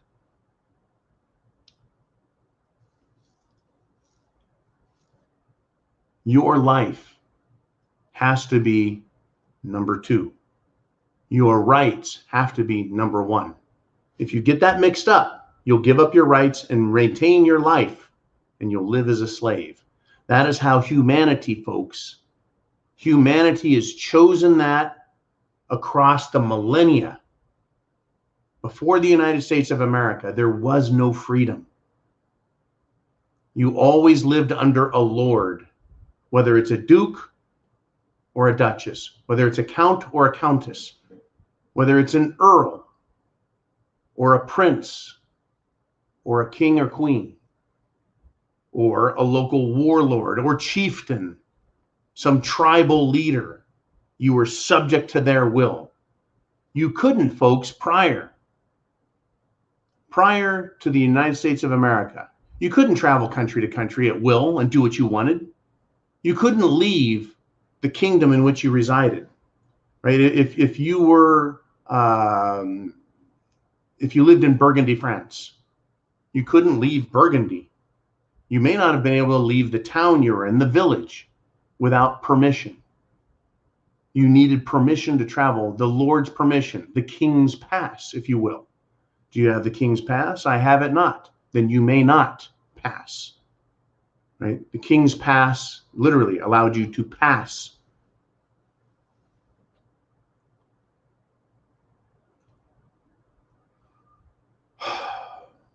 They want to take all that back now. You can't travel. You can't do this. You can't do that. You can live, but only under their rules, their dictates, their restrictions.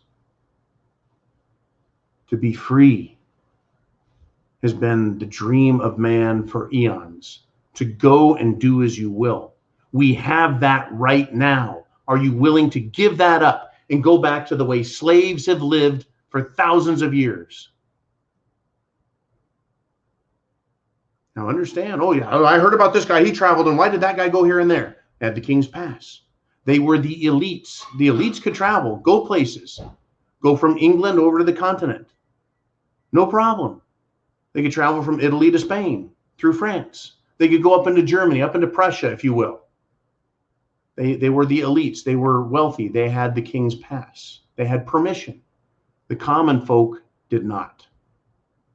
Just escaping Europe to get to America, you're taking a chance. Let's move on if we shall. Hannah Montana says, John, why do you think people will not turn on Facebook? Hit the lefties in their pocketbook. The folks on there are paying the Facebook government to spy on them. I don't get it. Of course not. Now, the Prepared Mind has a Facebook channel. People use Facebook for business. People use Facebook to stay in contact with friends. People use Facebook to communicate freedom and liberty. And people use Facebook to push propaganda and lies. If you're on Facebook, ask the question, why? Is it providing you something you need? If you use it to stay in contact with friends and family, I get it. I myself have all of my family members in one bulk text message, and I'll send pictures of what I'm doing and where I'm at, and text messages of where I'm at and what I'm doing, telling everyone I love them, hi, etc. I do not use Facebook to communicate with my family. A lot of people do because they're in the habit. Getting people to change their behavior is difficult, even if it's for their own benefit. People don't like to change their behavior. For example, people were slaves for thousands of years, telling them you're free. And they're like, what do you mean I'm free? Well, you can go where you want now. You can travel. You want to go outside the county to another count or county? You may. They're like, well, why would I do that?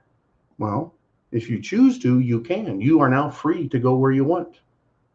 Remember that Southwest commercial? You're free to travel about the country. What a fucking joke that is, huh? Yeah, right.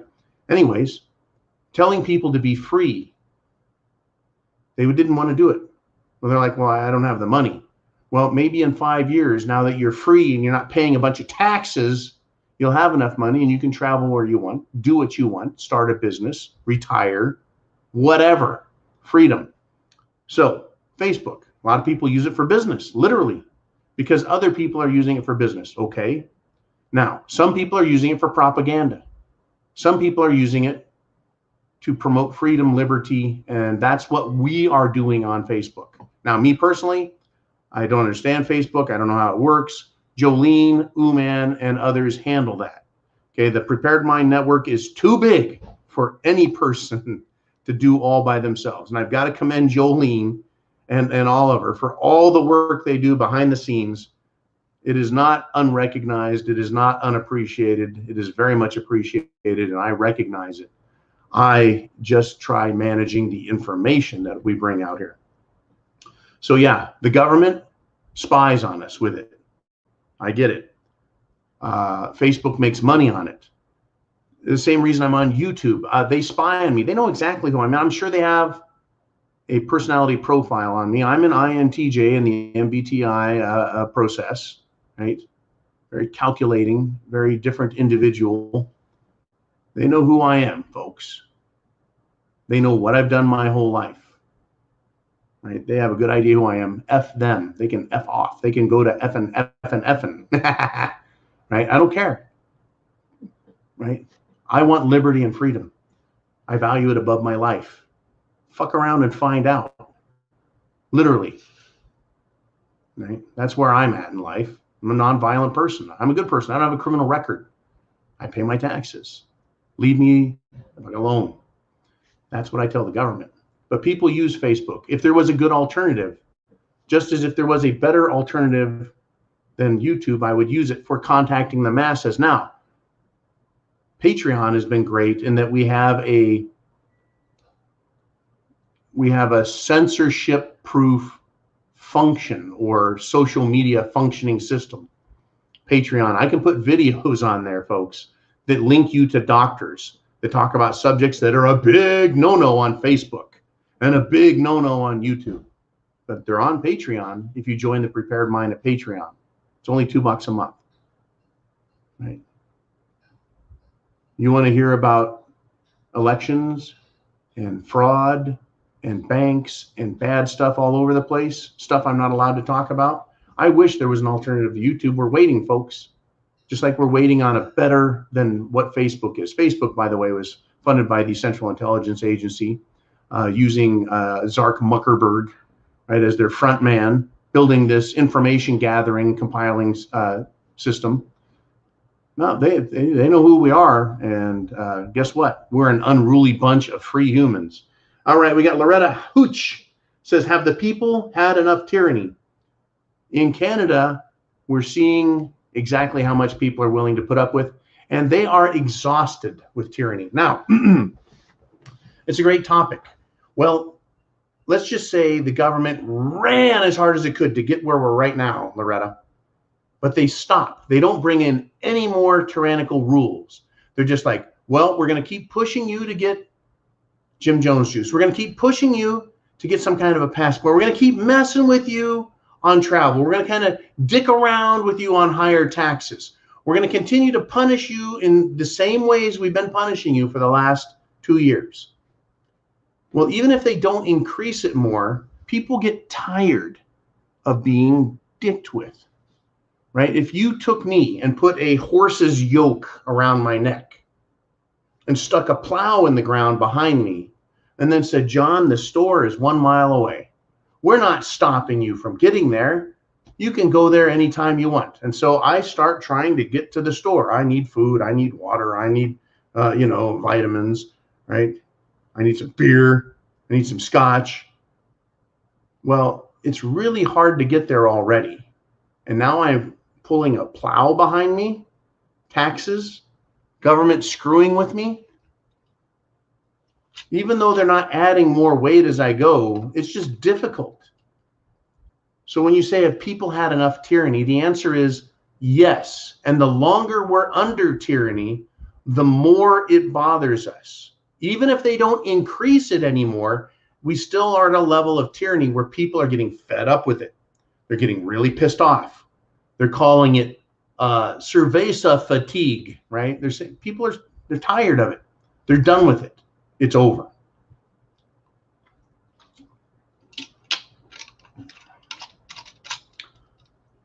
I want to thank, once again, Cottage Farm for stepping up and doing a $400 Super Chat donation, which inspired 2 other $50 Super Chat donations. Amazing. And then some smaller ones, amazing. But remember, folks, Cottage Farm paid for everyone's Super Chat donations for free. So ask away, and Jolene will get your question up there. We got Raheem L checking in with a $4.99 Super Chat donation. And he says, the Ottawa police chief resigned. What made him do it? Was it the truckers' convoy? I believe so, Raheem. It's a developing story. There is so much, man, that has happened in just the last couple of days with Pee Wee Trudeau saying, that's it, I'm going to invoke the emergency powers, right? Wonder Geek powers activate, right? He activated his powers. And then the police chief is like, you know what? I don't know if I can think so. And he backed out.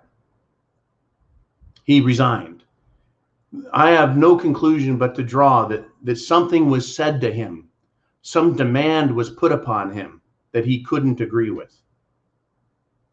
I am certain that he's going to keep that private. I would love for him to come out and say it, what it is. I wish I knew, Raheem, what he said, what he's thinking.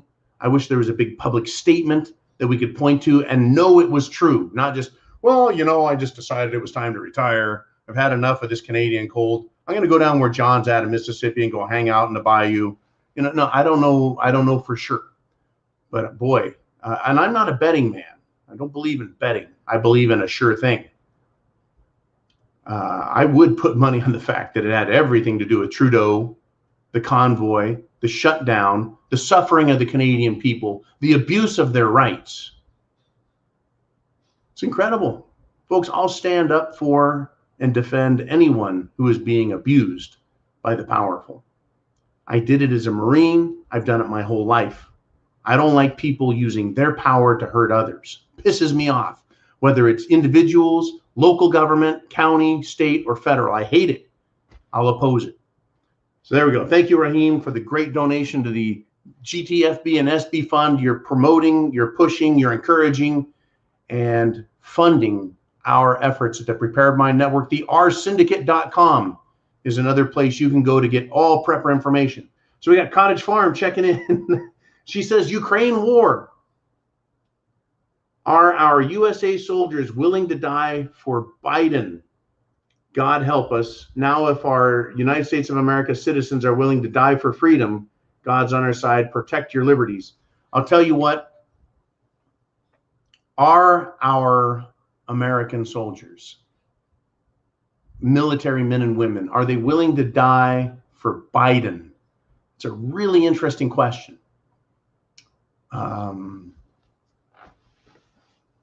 Especially infantrymen. When I became a Marine, I did so because I hated communism. I became a Marine because my uncle did 2 tours in Vietnam as a United States Marine. I did it because I believed in America and freedom. I signed up to defend and protect my family from the communists and to defend the Constitution on a national level. So it covers everywhere from my family to my state, to my country, to the whole world. I never took the oath to obey an individual. Yes, I needed to obey lawful commands of the president, the commander-in-chief. I know that. Right? That was part of the deal. Yes, he's commander-in-chief. Now, does the commander-in-chief get to order me to go fight another country in order to enrich himself, to enrich his family, to enrich a bunch of corporations or banks? Do young men and women in the military see it that way? Now, back when I was a young Marine, right, Dick Cheney was the Secretary of Defense. George H.W. Bush was the president. If commanded, or I should say when I was commanded, I went places. I think today is a little bit of a different world. People know that Biden is a dunderhead. Back in the late 80s, America looked at its presidents a little differently, right? Who didn't have the belief that they're there for money the way we look at them today and go, this is all about the money. This is all a big lie. This is a trick, and you're using me, right, as a tool. Now, back then, I was young, but I wasn't stupid. I questioned orders up here.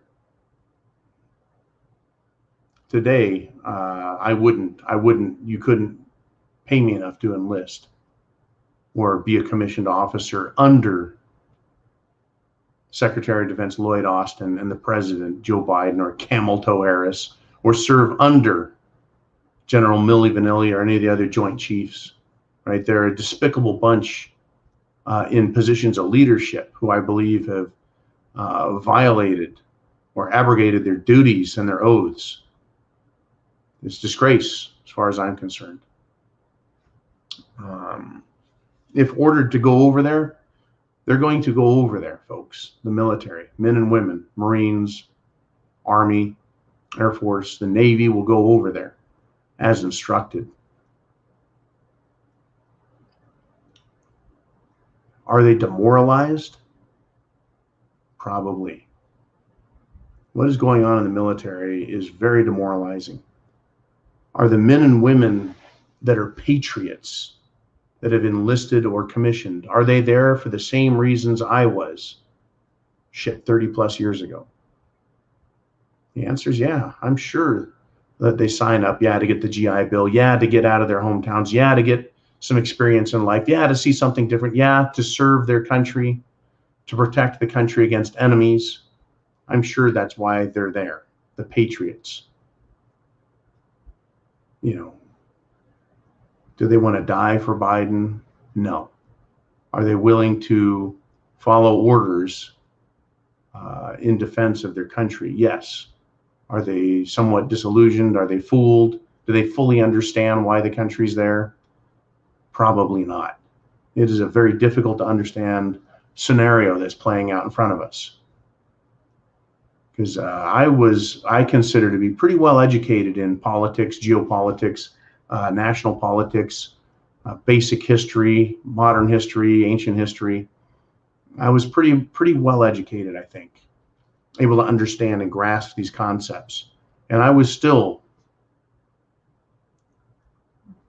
far, far, far away from a proper understanding of the nature, the relationship of corporations, the military-industrial complex, the government, world history. It took years for me to develop an understanding that follows closely and tracks exactly what really did happen rather than the propaganda that they want you to believe. The South was evil, and so the Northern Army had to destroy them, and Abraham Lincoln's a good guy. There's a lot of stuff there, folks. It's a lot to digest. It wasn't that simple, right? It was an economic war. The Civil War. It wasn't about slavery. It's always an economic war. All right, moving on. We got Frankie Rios with a $6.30 super chat donation. And he says, hey, John, what to do about an entity that doesn't respect the social contract set forth by the people? Woo! Well, the term social contract is interesting, and thank you for the donation. Social contract. I'm the older I get, the less I like social contracts. We have a lawful instrument, a lawful contract called the Constitution. We have one at the federal level, and every state has its own.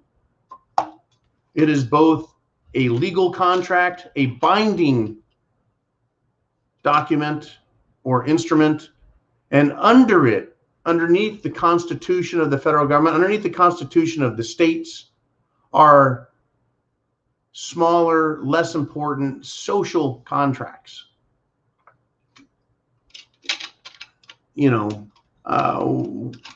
I think at this level, when you get down to what we would term or talk about as a social contract, you engage in the golden rule. Do unto others as you would have them do unto you. That is the only social contract that I abide by. Government is restrained by Constitution, by lawful or legal instruments, restrictions, covenants, contract. To my fellow man, I operate under the golden rule. Do unto them what they do unto me. Right? I wouldn't want to be punched in the mouth, so don't punch me in the mouth, and I won't punch you.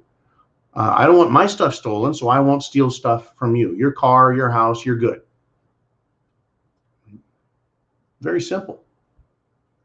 Right? Social contract. So when you say the government, an entity doesn't respect the social contract, how about this entity being a corporation? I don't go to Coca-Cola and tell Coca-Cola what to do and force it. So I don't like the fact that Coca-Cola could come to me and say, you need to believe what we believe at Coca-Cola. And if you don't, we're going to hurt you. Well, if Coca-Cola doesn't believe what I believe, Do I have a right to hurt it? Well, I don't have a right, but do I have the power to hurt it?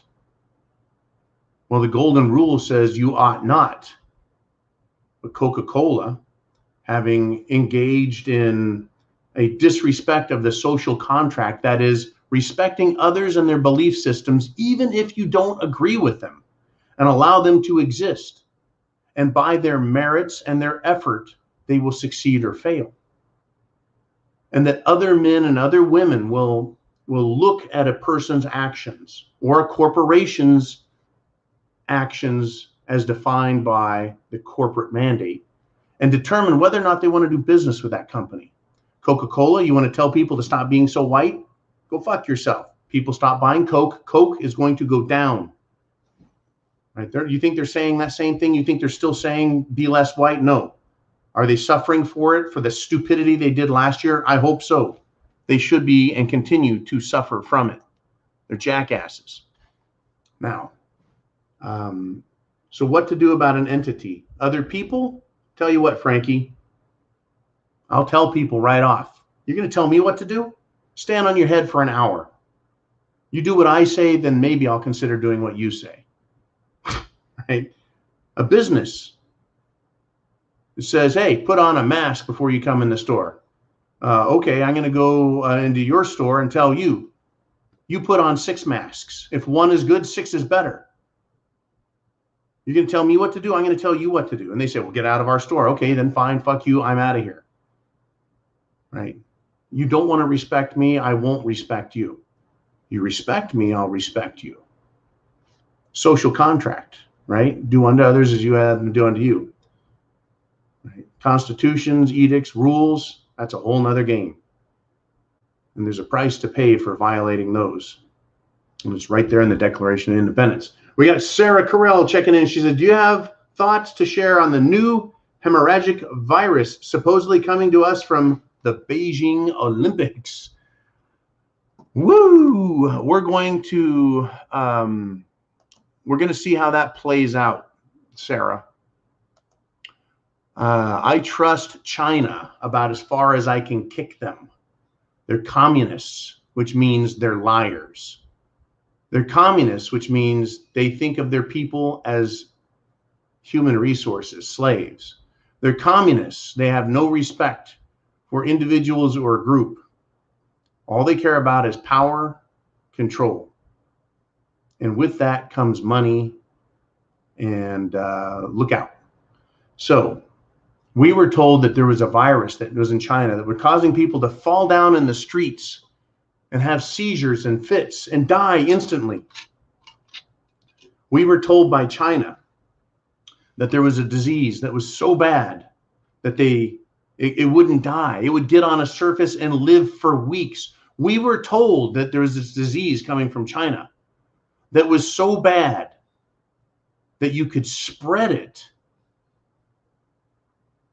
but you wouldn't know you had it for 3 weeks or more, meaning its incubation time was so long. So we needed to lock down our country because it was so bad you could get it, give it to others, not even know you had it. So you're killing everyone around you and you don't even know it yet. That's how bad it spreads. That's how much it spreads. How many lies were we told? How many lies were we told, folks? How many lies were we told? Hemorrhagic virus. Hemorrhagic meaning you're going to bleed out your eyes, your ears, your nose. To hemorrhage, to bleed. Fever. Increased pulse, sweating, redness, flush, fever, hot. A fever kills the brain if it gets too hot. A fever destroys organs, sucks the life out of you, right? So a hemorrhagic fever virus, it sounds very scary. I don't trust the Chinese. I don't trust my government at this point, state or federal. I don't trust government. They lie. They've demonstrated they lie. They demonstrated they're willing to lie and not admit it. They're willing to lie and continue lying and then add lie on top of lie on top of lie. Never admit they're wrong. never hold themselves accountable. Now, hemorrhagic fever, hemorrhagic virus coming from China. If it shows up, there's lots of fevers out there. You know, I really hope it's not coming, but it's a potential. Now, is it coming because of the Olympics, or is it coming because it's a new thing, if it comes, that has been released upon us to scare us once again? I'm not afraid, because I have a very good natural immune system. I have been exposed again and again and again by way of interhuman contact to millions of people because of interhuman contact. And here I am, breathing without an iron lung. I'm not intubated. I'm not on a ventilator. I'm not on a concoction of drugs. I haven't damaged my immune system by injecting garbage and toxins into my body. So, yeah, I'm going to keep a very close eye on this whole thing, though. We're going to see what supposedly comes back from China. What we've noticed, though, is that the Olympic athletes are being treated piss poor by China. They're being locked down. They're being harassed. They're not being fed properly. It's quite comical. Hey, you know, I understand a lot of them are good people trying to represent their country in the tradition of competitive sports. And there are other people that are making political statements, and they can fuck off, right? A little bit of everything. They're going to come back. Let's see what the government says. Oh my God, everyone came back to Europe, to America, to South America, to Africa, to Australia, and they brought all this stuff from China. Well, if that's the case, have you learned your lesson yet? Everyone, let's just lock off China. Items shipped out of China go across the sea in boats, takes 3 or 4 weeks, virus dies. Great. All right, we got Jay Clifton checking in. He says, John, do you think the Democrats will try and run the big horse, Big Mike in the 2024 election? The big horse, Big Mike, is Michelle Obama, the big horse. That is one big woman. You know, when a woman has a bulge in their underwear and dress, you know that they're big. The answer is, how do I answer this? 66% of Democrats want Hillary Clinton investigated for spying and creating fake Russia charges, lies against Trump. That's not 66% of Republicans or 66% of the country. It's 66% of Democrats. This poll has revealed, folks, that Democrats want to see a new investigation of Hillary Clinton and what she did back spying on Trump in the 2016 campaign and what was done after he was elected president. Continued spying. That's Democrats and Clinton. Clinton has reared her ugly head. Okay. They don't like Hillary. Nobody has ever liked Hillary. Maybe a few people did, but nobody likes Hillary. So when you say, well, they run Big Mike, Big Michelle Obama, Michael Obama, they don't have a lot of options. Still, we have a vacant Supreme Court seat. Is it going to be camel toes, Harris? Could Biden bring in Hillary? Could Biden then step down? Could Hillary be president? If that happens, folks, get ready for heads to spin and people to vomit uncontrollably at the thought. And if that were the case, Hillary would be the presidential nominee, guaranteed, if she moves into the presidency by way of appointment and then resignation. People don't like Hillary, folks. Right? We've got some interesting things going on with John Durham and the investigation. And I put out some videos addressing that. Don't fall into the Q trap. Watch, you bet. Hope, sure, of course. fall prey and do nothing, don't fall into that trap again. Keep taking action. Stand up for yourselves, for your rights. Align. What is that thing called? What's that website again? Jolene, if you can put it up. AlignAct.com. AlignAct.com. It aligns everything into one big email to send out. They need to create one for Hillary. They need to create one for right now. They've created a thing where you go on, you sign up, and it sends out an email to every representative in the country, right, that represents you and not, with your name on it, saying oppose the Biden mandates. They need to do one for oppose Hillary, investigate Hillary, all this stuff. Now, there it is. Jolene put it up, AlignAct.com. Thank you, Jolene. You are all over it. Now,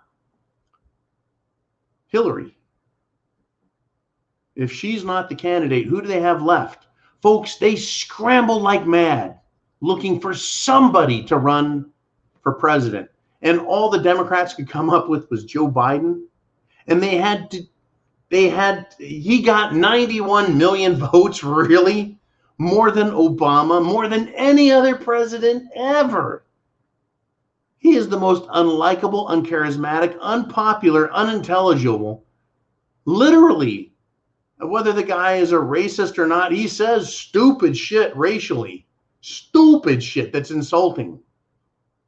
Because, I mean, if you want to say something about whites and call them crack, I don't care, right? Whatever. And I've dealt with racism my whole life, or a dislike for me based on my color. I don't give a shit who cares? And Biden's just an idiot, right? That should disqualify him. Instead, he gets the most votes ever. Not buying it. But they had to get that many votes to beat the Trumpster. So they had to go over the top. And of course, it's being investigated. And, listen to the mainstream media. They'll tell you the truth. Now, love satire. Got some fascinating things going on. But really, who could run for the Democrats again? They didn't rerun Hillary in 2020. She fucking hated Michelle Obama. She might be up there because, she's Michelle Obama. If they go low, we go high. What a fucking lie that was. Wow. Okay, let's do this. Where are we at anyways? Holy cow, we're at 2 hours and 15 minutes. I lost track of time. We got Frankie Rios with a $5 super chat. He says, Ford, Hitler, Chiquita Banana, Coca-Cola have two things in common. Can you guess what? They have one thing in common that I know of. Well, they were all allies in business. Coca-Cola was supplied to Nazis. Let me tell you what they did with that Coca-Cola, folks. The Nazis in Africa would take a Coca-Cola bottle, wrap it in a wet shirt, tie it to the wing of their plane. Then they would fly that plane way high up into the sky where it's incredibly cold, sub-freezing. And between wind chill and the temperature, they would fly that plane back down, and that Coca-Cola would be ice cold. That's right, folks. Nazis drinking Coca-Cola in World War II. Ford Motor Company. Henry Ford and his factories were in Germany during World War II, making trucks. Der Diesel for Herr Adolf. Chiquita Banana. Standard Oil made an additive for the Messerschmitt airplanes that were used to bomb the British and bomb American troops. Thank you, Standard Oil. Oh, that's Chevron, by the way. See where I'm going with this thing? Chiquita Banana. That's one thing. Those companies supported Nazis. You got Hitler in there too. What they had in common was they're all fascists. Anyways, I know I'm missing something. You've got a point in there, Frankie. Thank you very much for your continuing support. Thank you to everybody for your continuing support. If we have some more great questions, Jolene, let's get to them. Let's get crazy, cray. What do you guys want to talk about? Remember, Cottage Farm really stepped up today and shocked the crap out of me with a huge $400 Super Chats donation. All right. We've got Mass Effect checks in and says, I believe Russia has been a distraction for everyone while the global elites did a hostile takeover of Canada. They did a hostile takeover of New Zealand. They did a hostile takeover of Australia.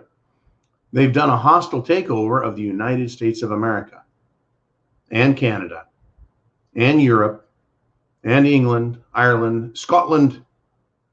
They've done a hostile takeover of the whole world. Global elites, the globalists, the global fascists, these mega corporations, bankers, and aristocrats that have enough money to buy so much influence in government that governments obey them. Trudeau at the World Economic Forum, Davos, Bilderberg. These people believe they're better than us, that they're better suited to make decisions that affect us all. Their power and their megalomania is so incredibly powerful that they believe they can make decisions for you and me that are in our best interest, and that our own interest in ourselves should not be considered, should not be allowed, that decisions should be made for us on our behalf, even against our will. They came up with a plan. It's called Cerveza bug. Their economic system is failing, so they need a reset. It's happening right now. It doesn't happen overnight. It takes time. Takes time. They're doing it right now. Are you prepared? Food, water, shelter, clothing, medicine, means of self-defense. Are you trained to use those things in your defense, the defense of your family, your neighbors, your country? Cottage Farm is back and says, this time in America will be difficult. Please be prepared. The Great Reset is no joke. We're in for the fight of our lives. I agree wholeheartedly. I know everyone loves to say 110%, 150%. Pick a number. It's all the way, folks. It is on. They're not going to quit. They're not going to, well, they will back off. Once again, they'll take 2, 3, 4 steps over the line into our faces, our rights. And then they'll say, oh, we're sorry. We're going to back off. In Canada, all Trudeau has to say is, okay. No more passports, no more mandated Jim Jones juice. But we're going to leave in place masks and social distancing. And people will be like, oh, shoo, that's great. At least we don't have that other stuff. Well, you still have mask mandates and social distancing. And the idea that the Canadian government can scream Cerveza bug and everyone has to obey again because it's a new emergency, you know, like a hemorrhagic fever, Ebola, Zika 2 virus, you know, name it. So, Cottage Farm, once again, thank you for surprising the hell out of me today. That was incredible. The Great Reset is no joke. It's going to be difficult. They're going to charge forward. They're going to back off. The Canadian truckers were brilliant. In fact, I think they were listening to me because I said, don't just demand they take back the Jim Jones juice mandate. Demand they take back all their garbage. They restore all your rights. And then promise through legislation, a written law signed by the Prime Minister, that they won't do it again, that they recognize what they did was wrong and it failed. It did not save a single life. Screw off, federal government, do your job. It's right there in the charter. That's what your job is. Your job is not to lock us all down because, whoa, Cerveza, right? Anyways, this time in America will be incredibly difficult. Incredibly difficult, folks. It has just begun. We're 2 years into this, shall I say, I said, you know, in March, beginning of March 2020, that's it. Shit has hit the fan, lit the cigar, drank the scotch, said it's screwed, we're over, it's done. Get ready, it's going to get worse. And it's progressively gotten worse, has it not? We didn't have a fuel shortage at the beginning. We didn't have a food shortage at the beginning. At the beginning of this SHTF, We didn't have hyperinflation. Now we have all those things. They're trying to lock us down, say you can't travel, you can't do this, you can't do that. The government has a right to do this, the government has a right to do that. The elites don't have to wear masks, but people who serve them must. You can't travel over there. The government has a right to tell you what to do at any point they want. It is time to stand up for freedom. If the governor in my state starts with some notion or idea that they can tell me what to do again, I'm probably going to protest very loudly, along with many others who don't ever want to see that happen again and won't allow it to happen again because we know it's a lie. Are you prepared with food, water, shelter, clothing, medicine? Are you prepared to defend your right to liberty and freedom? Or are you going to be satisfied with just being allowed to live and pray that they don't change their mind on that? Johnny Codanger shows up and he says, when do you think BAFE will go after those gun owners that they have a list of? You said BAFE. Are you actually talking about Beto O'Rourke? BAFE, or do you mean the Bureau of Alcohol, Tobacco, and Firearms, the BATF, will go after those gun owners? Well, folks, first, Beto O'Rourke, Democrat. Remember, he said that, hell yeah, we're going to go after ARs and AKs. Hell yes, we're going to take them. Remember your AR-15 and your AK-47? And then he just turned around and said the other day, well, I'm not interested in taking firearms from Americans. He's a liar. The ATF, the federal government is now required, which is new, that gun stores turn over their records. The Bureau of Alcohol, Tobacco, Firearms, and I believe explosives as well. Yeah, very interesting, huh? Will they go after? When do you think? They can't just come after us, folks. They have to have a reason. They have to have a reason. They can go after gun owners if they are criminal. Remember, the government cannot come after law-abiding citizens. They cannot punish a right. They cannot punish the innocent. So government, even tyrannical governments like the Nazis and the commie scumbag Russians, the Soviets, they could not go after anybody for any reason. They had to proclaim that group of people criminal and then go after them. Even the bad guys play by a set of rules. So the government, in order to come after us, would have to proclaim that you and I and other patriotic Americans are criminals of one sort or another. That is why they designated parents as domestic terrorists. So then, if need be, they can criminally arrest and prosecute them for threats against school boards. That was a balloon, folks. That was a trial balloon test to see what the American reaction would be. It was very negative. The people did not support the idea that parents are terrorists. Will the ATF look at you and me and other Americans, veterans, hunters, patriots, lovers of the Constitution, and say, you guys are criminal? American people won't buy it. So there'll have to be something bad that happens in order to sell the people, to convince them that what the government is doing is correct, the proper thing to do. Well, that would require a terror action, a false flag. So when you ask the question, when do I think they'll go after gun owners?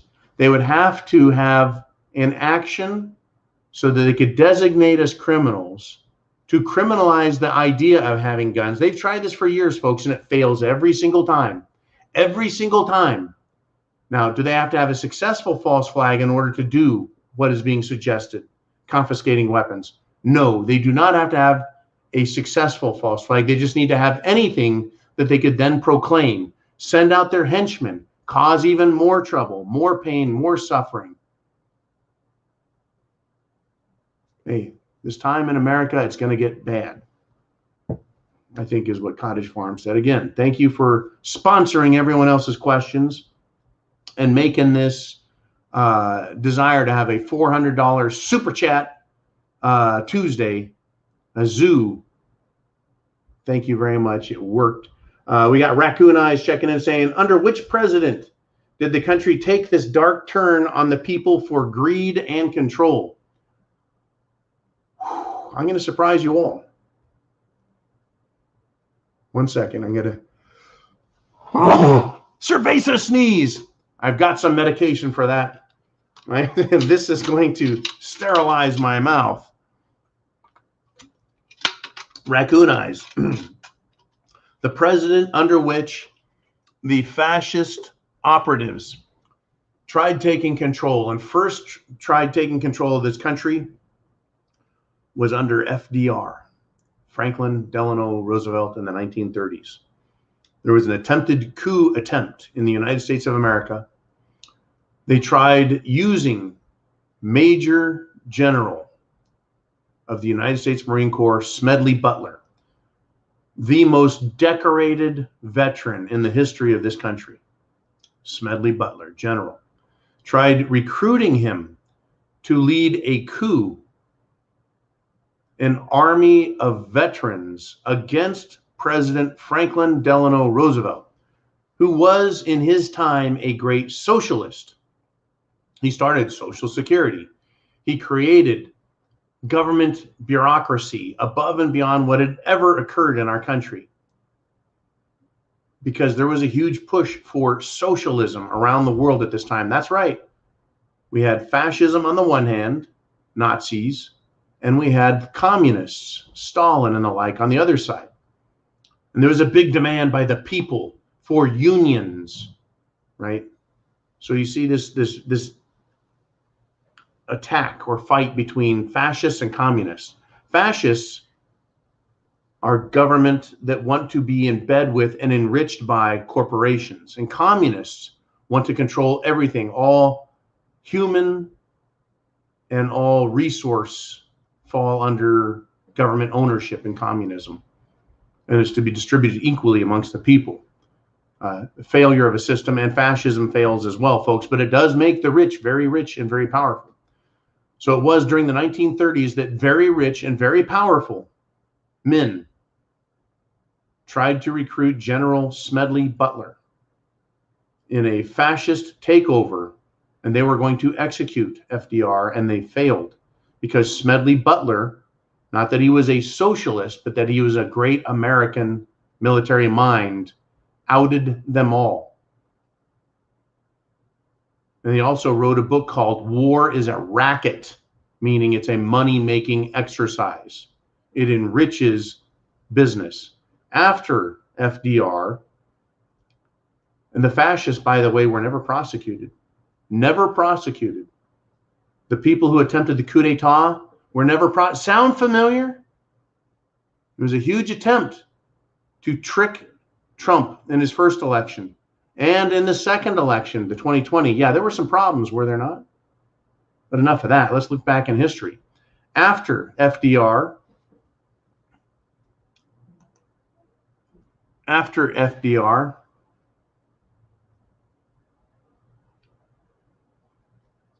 came Truman. FDR died. After President Truman came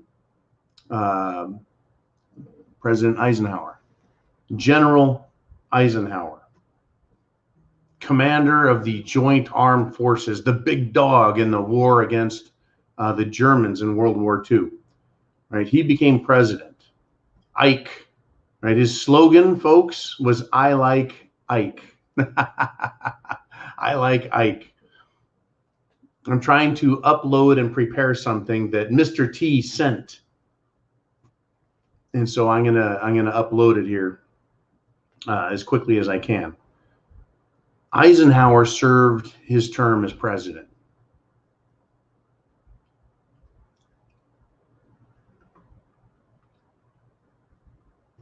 Eisenhower, when he left office, had an incredible speech. His final presentation to the American people came in a package. It was very solemn, it was very serious, and he warned the American people. of an insidious group. He called it the military-industrial complex. You know, we still call it today the military-industrial complex. He warned that they're very much into control and power. That was back, folks, prior or in 1960.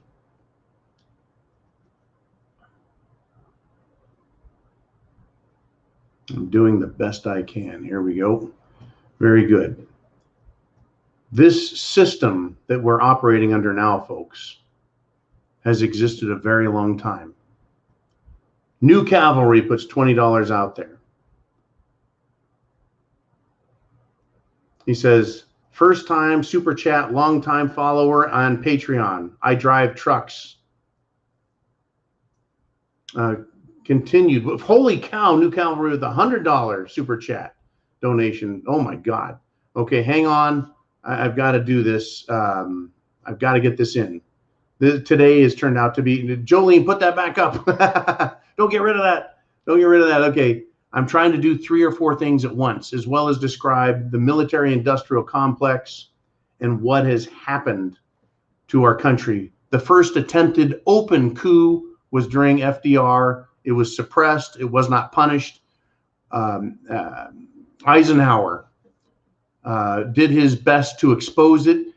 JFK was the next president to oppose these incredible, powerful forces that were fascist. That is big government and big business, big money. They joined forces. JFK tried outing him, screwing him over. So between the CIA, the mafia, that's right, the mafia and the CIA were in bed together, along with big business, big fascist corporations. And JFK tried winning and got his ass blown to pieces, or rather his head blown to pieces. Okay, while we were talking, I uploaded a brand new video that just came from Mr. T to thank New Cavalry, Cottage Farm, and others for the great donations. I want to get to New Cavalry's next question, but I want to play this video first, and it's a big thank you that Mr. T put together. I haven't seen it. You guys are going to watch it for the first time with me. So, Jolene, if you could remove New Cavalry just for a moment. Here we go.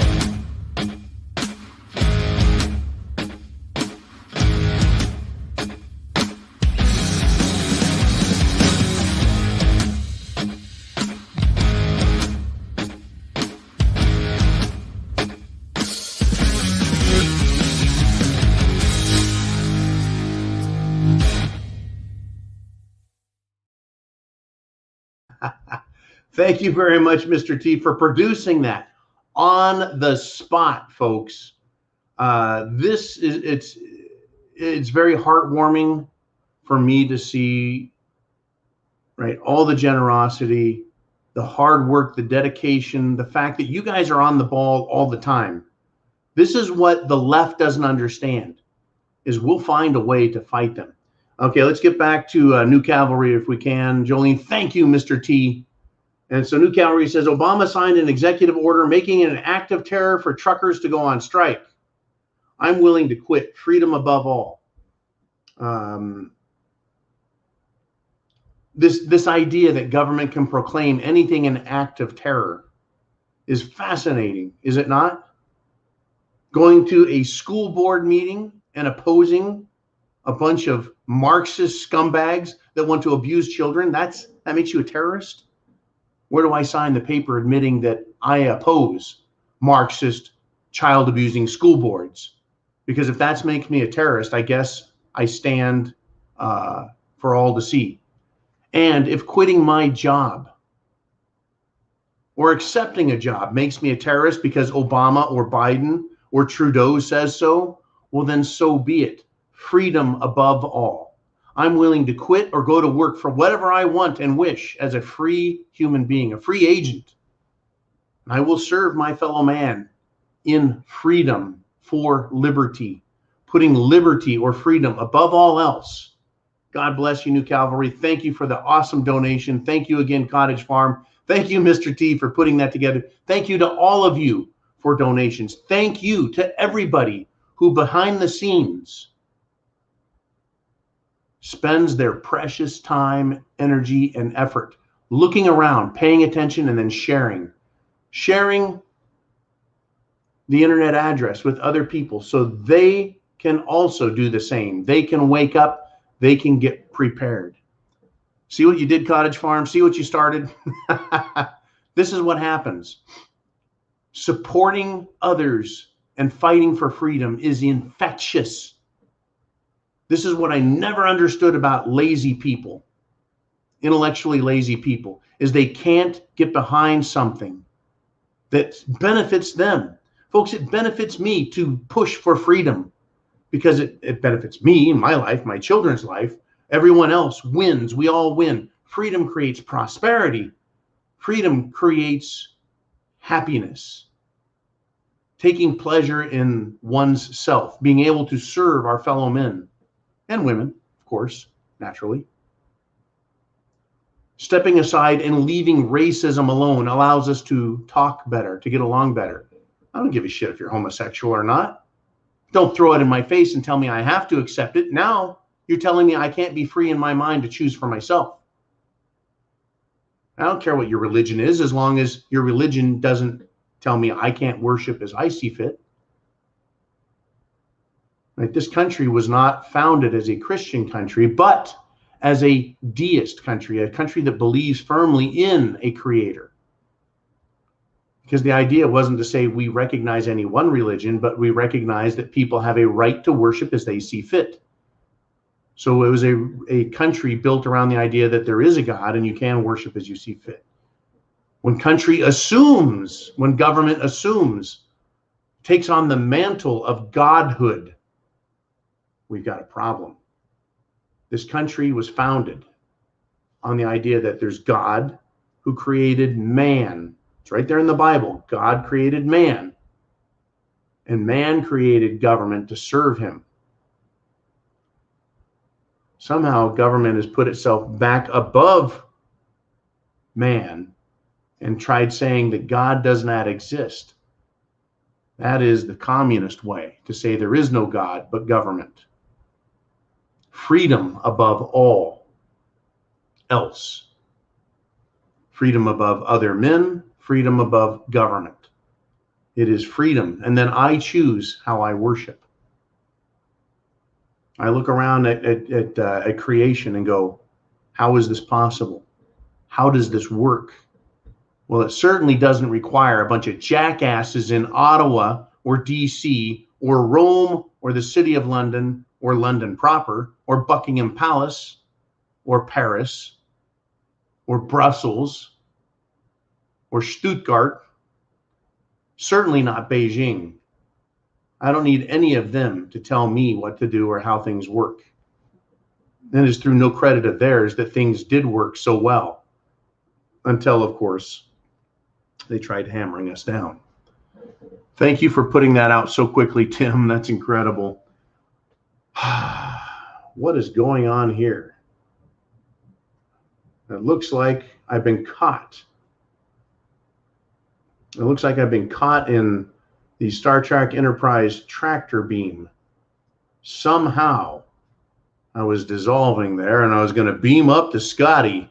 Anyways, folks, we're at over 2.5 hours. This is now rated one of the longest super chats, Saturday Night Live, Sunday Night Live, Zoo episodes ever. Remember, it started out as Saturday Night Live and it went to Sunday. Tonight's a very special Tuesday. Usually a special days are Monday, but it's always the Zoo when we combine YouTube and Patreon together. I want to thank everybody for this broadcast, for coming here. But please, number one, take away from this not only the thoughts, the encouragement, the questioning of authority, but share this internet address. Hit that subscribe button if you're not already a subscriber. Hit the thumbs up button to tell YouTube we like what we saw. If you're a snowflake, a troll, a left-wing lunatic, hey, I'm sorry you didn't enjoy the show. This is satire for conservative, traditional, Constitution, apple pie eating, red-blooded Americans. I eat all kinds of pies. I like apple pie. I like cherry pie. Like it a la mode even. You guys have been great. I had a fantastic time tonight. I now feel like I've run a marathon. I've never run a marathon, but I've run a lot of miles. But still, thank you, everyone. Thank you, Uman, for letting me use the garage tonight. It's coming. It's getting worse, folks. It's hit the fan. It's here to stay. There is no quick, easy answer or solution. It's going to be a long, grueling fight. It's going to require good physical condition, good health. It's going to require a sharp mind and a dedicated, conscientious soul to discern truth from lie, good from evil, because we're going to be shown a lot of evil and told it is good. A great lie, to be shown evil and told it is good. We're going to have to resist that. We're going to have to be told, folks, by ourselves in our own mind. We're going to be told. Right? We're going to be telling ourselves, right, how easy this is. It's not going to be easy. It's going to be incredibly difficult. So thinking about things ahead of time, building fortitude, being certain in who you are and what you believe, having a strong spirit, a strong moral foundation, understanding that you're going to have to do some things that make you very uncomfortable, things you would never imagine you'd had to do in your life. You're going to have to do to preserve yourself, your family, your community, your country. Your humanity is going to require you to do some things that may be inhumane in other times. It's all coming. It does not make me happy or proud that this is happening. But I am very pleased and very proud of the work we have done in waking up others. There are a lot of grateful people out there for the work that you and I have been doing in carrying on these conversations, in developing strategies and understanding for what's happening in the world.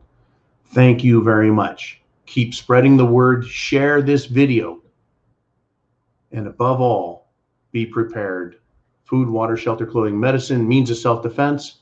If you need gear, equipment, food, body armor, ammunition, everything, go to the preparedmind.club. If you want to learn more prepping tips, the nuts and bolts of certain activities, go to rsyndicate.com. That's rsyndicate.com. It's run by Uman. He's the Blue Wrench moderator out there. Go to the rsyndicate.com and you'll find all the other preppers, all the other patriots. Thank you for everything, folks. I'm going to check out. I'm going to hit the hay. I'm going to wake up in the middle of the night, do some thinking, do some research, fall back asleep, wake up in the morning, and do it all over again. I'll see you tomorrow. Chance favors the prepared mind is yours. Godspeed, Semper Fi, always faithful. Freedom above all. Yes. You guys be very, very safe. Be very careful. Be thorough. Don't lose spirit. Don't lose faith. Do what is right.